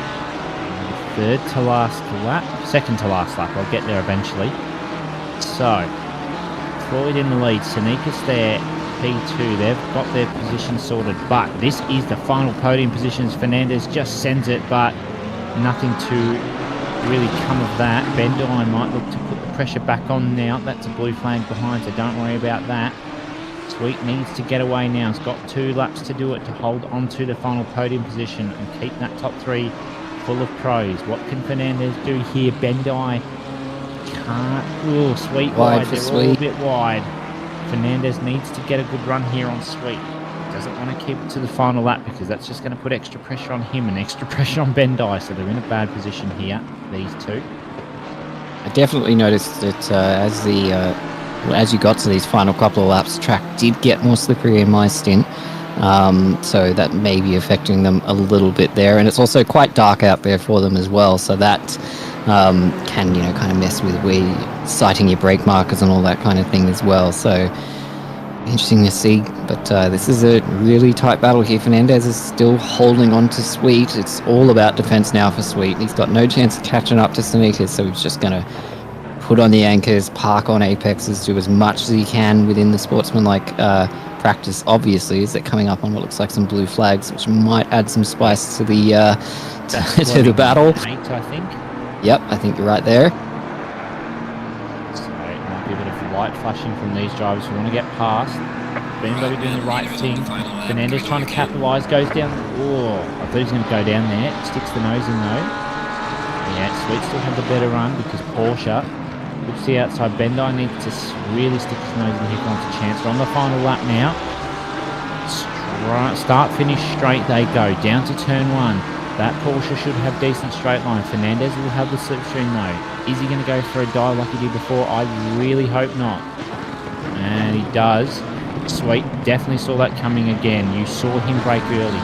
You knew he saw that one coming. Bendai. Fernandez is right there this time. He knew what Sweet was going to do, and Sweet's looking a tad slow. Let's see how he goes through the Mercedes arena now. Coming through. Out in the exit. Are they going to keep it tight this time? They went a bit wide. Bendai goes wide. The others keep it within the limits. Through down turn 5 now. What can Fernandez do? He's putting all the pressure in the world on Sweet that he can. This is the final podium position that they want. Fernandez doesn't want to give this one up because it's a podium position and he's winning the Pro-Am class. He doesn't want to give that Pro-Am win to Bendai, down to the hairpin now. What can Sweet do? All he's got to do is defend and keep that car wide. That's not going to help the exit for Fernandez. Let's see how this one plays out through the Schumacher S. Good run, slipstream. It's got to take this into consideration. That's a nice run. Ferrari's usually pretty good through there. It's almost flat. I have a feeling there's going to be some slipstream down the straight. Sticks his nose in.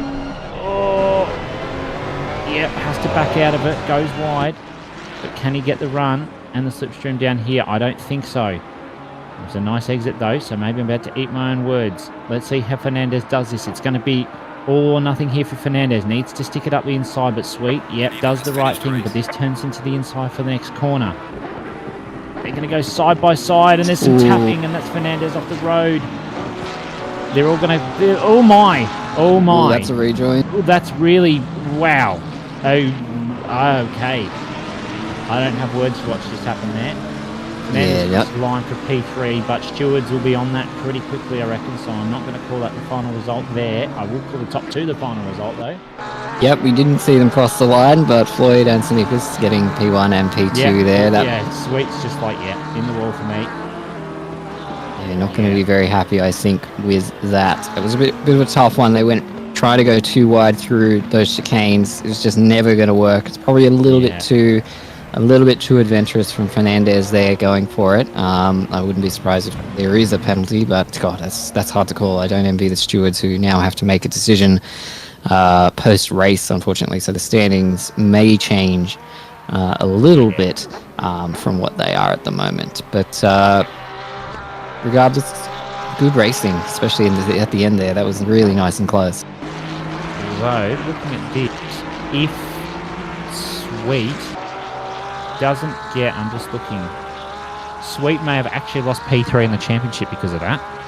Yeah, that would be the big concern there for Sweet, I think, because that will have cost him quite a bit. Yeah, absolutely. So, coming to the end of the race, just waiting for the last few drivers to come across the line. They're all putting the wall, doing donuts for the final round of the Sprint Series here. forward to finishing season 13. Our final lap incident between 32 and 92 has been noted. The stewards will be reviewing it post-race. So we'll call the results provisionally pending stewards review. We'll go with that. Yeah, that's going to So, take a bit yeah. to dissect for them. So, yeah, we can't really expect a decision to be made straight away, and we wouldn't want them to either. So, let's look at the final standings. So, we've got Floyd there taking out the win. Sneaker's definitely taken out P2 provisionally. P3 in Fernandez. P4 for Bendai. P5 for Samuel, Thistlethwaite, Mags, Sweet, and Oliver. And then Johnson rounding out that top 10, very provisional. Pro-Am, Fernandez again. Bendick and Thistlethwaite are our top 3. And then with our AM class, it was P. Joseph, Tom Smee, who will take out that AM championship. So well done there. And then Height in P3 for AM.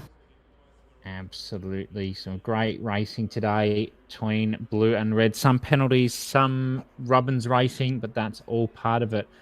That is us done here for the Asia Pacific Season 13 Sprint Series. Do stay tuned in the next day or so, as you'll see the European and North America's splits take to the Nurburgring for the final round of their Sprint Series. If you want to join in on the next season of the Sprint Series, head over to the Octane Online Racing website and register for Season 14. If you want to also take part in the Rookies Series for next season, the sign-ups for that are also out. Or if you want to take a punt and a good shot at the OR GT3 Sim Magic Cup, or Sim Magic GT3 Cup, however you like to pronounce it, head over there. You'll see all the formats. You've got the qualifying round, then you've got the knockout rounds, and then you've got the finals round. So if you're interested in doing that, of course, head over to the OR website. Thank you for joining me in the comms box this evening, Mike. Yeah, no worries. It's been a good season. It's been an enjoyable couple of races joining you here in the comms box. Thanks to everybody who watches, listens, and yeah, it's been good. I'll look forward to next season. Yeah, can't wait to next season. But that is all for us here on Octane Online Racing this evening. Thank you, Glenn, for doing the casting and getting the issues ironed out as best you can. Can't wait to see how we come next season. Thank you for everyone for joining us, and we will see you next time.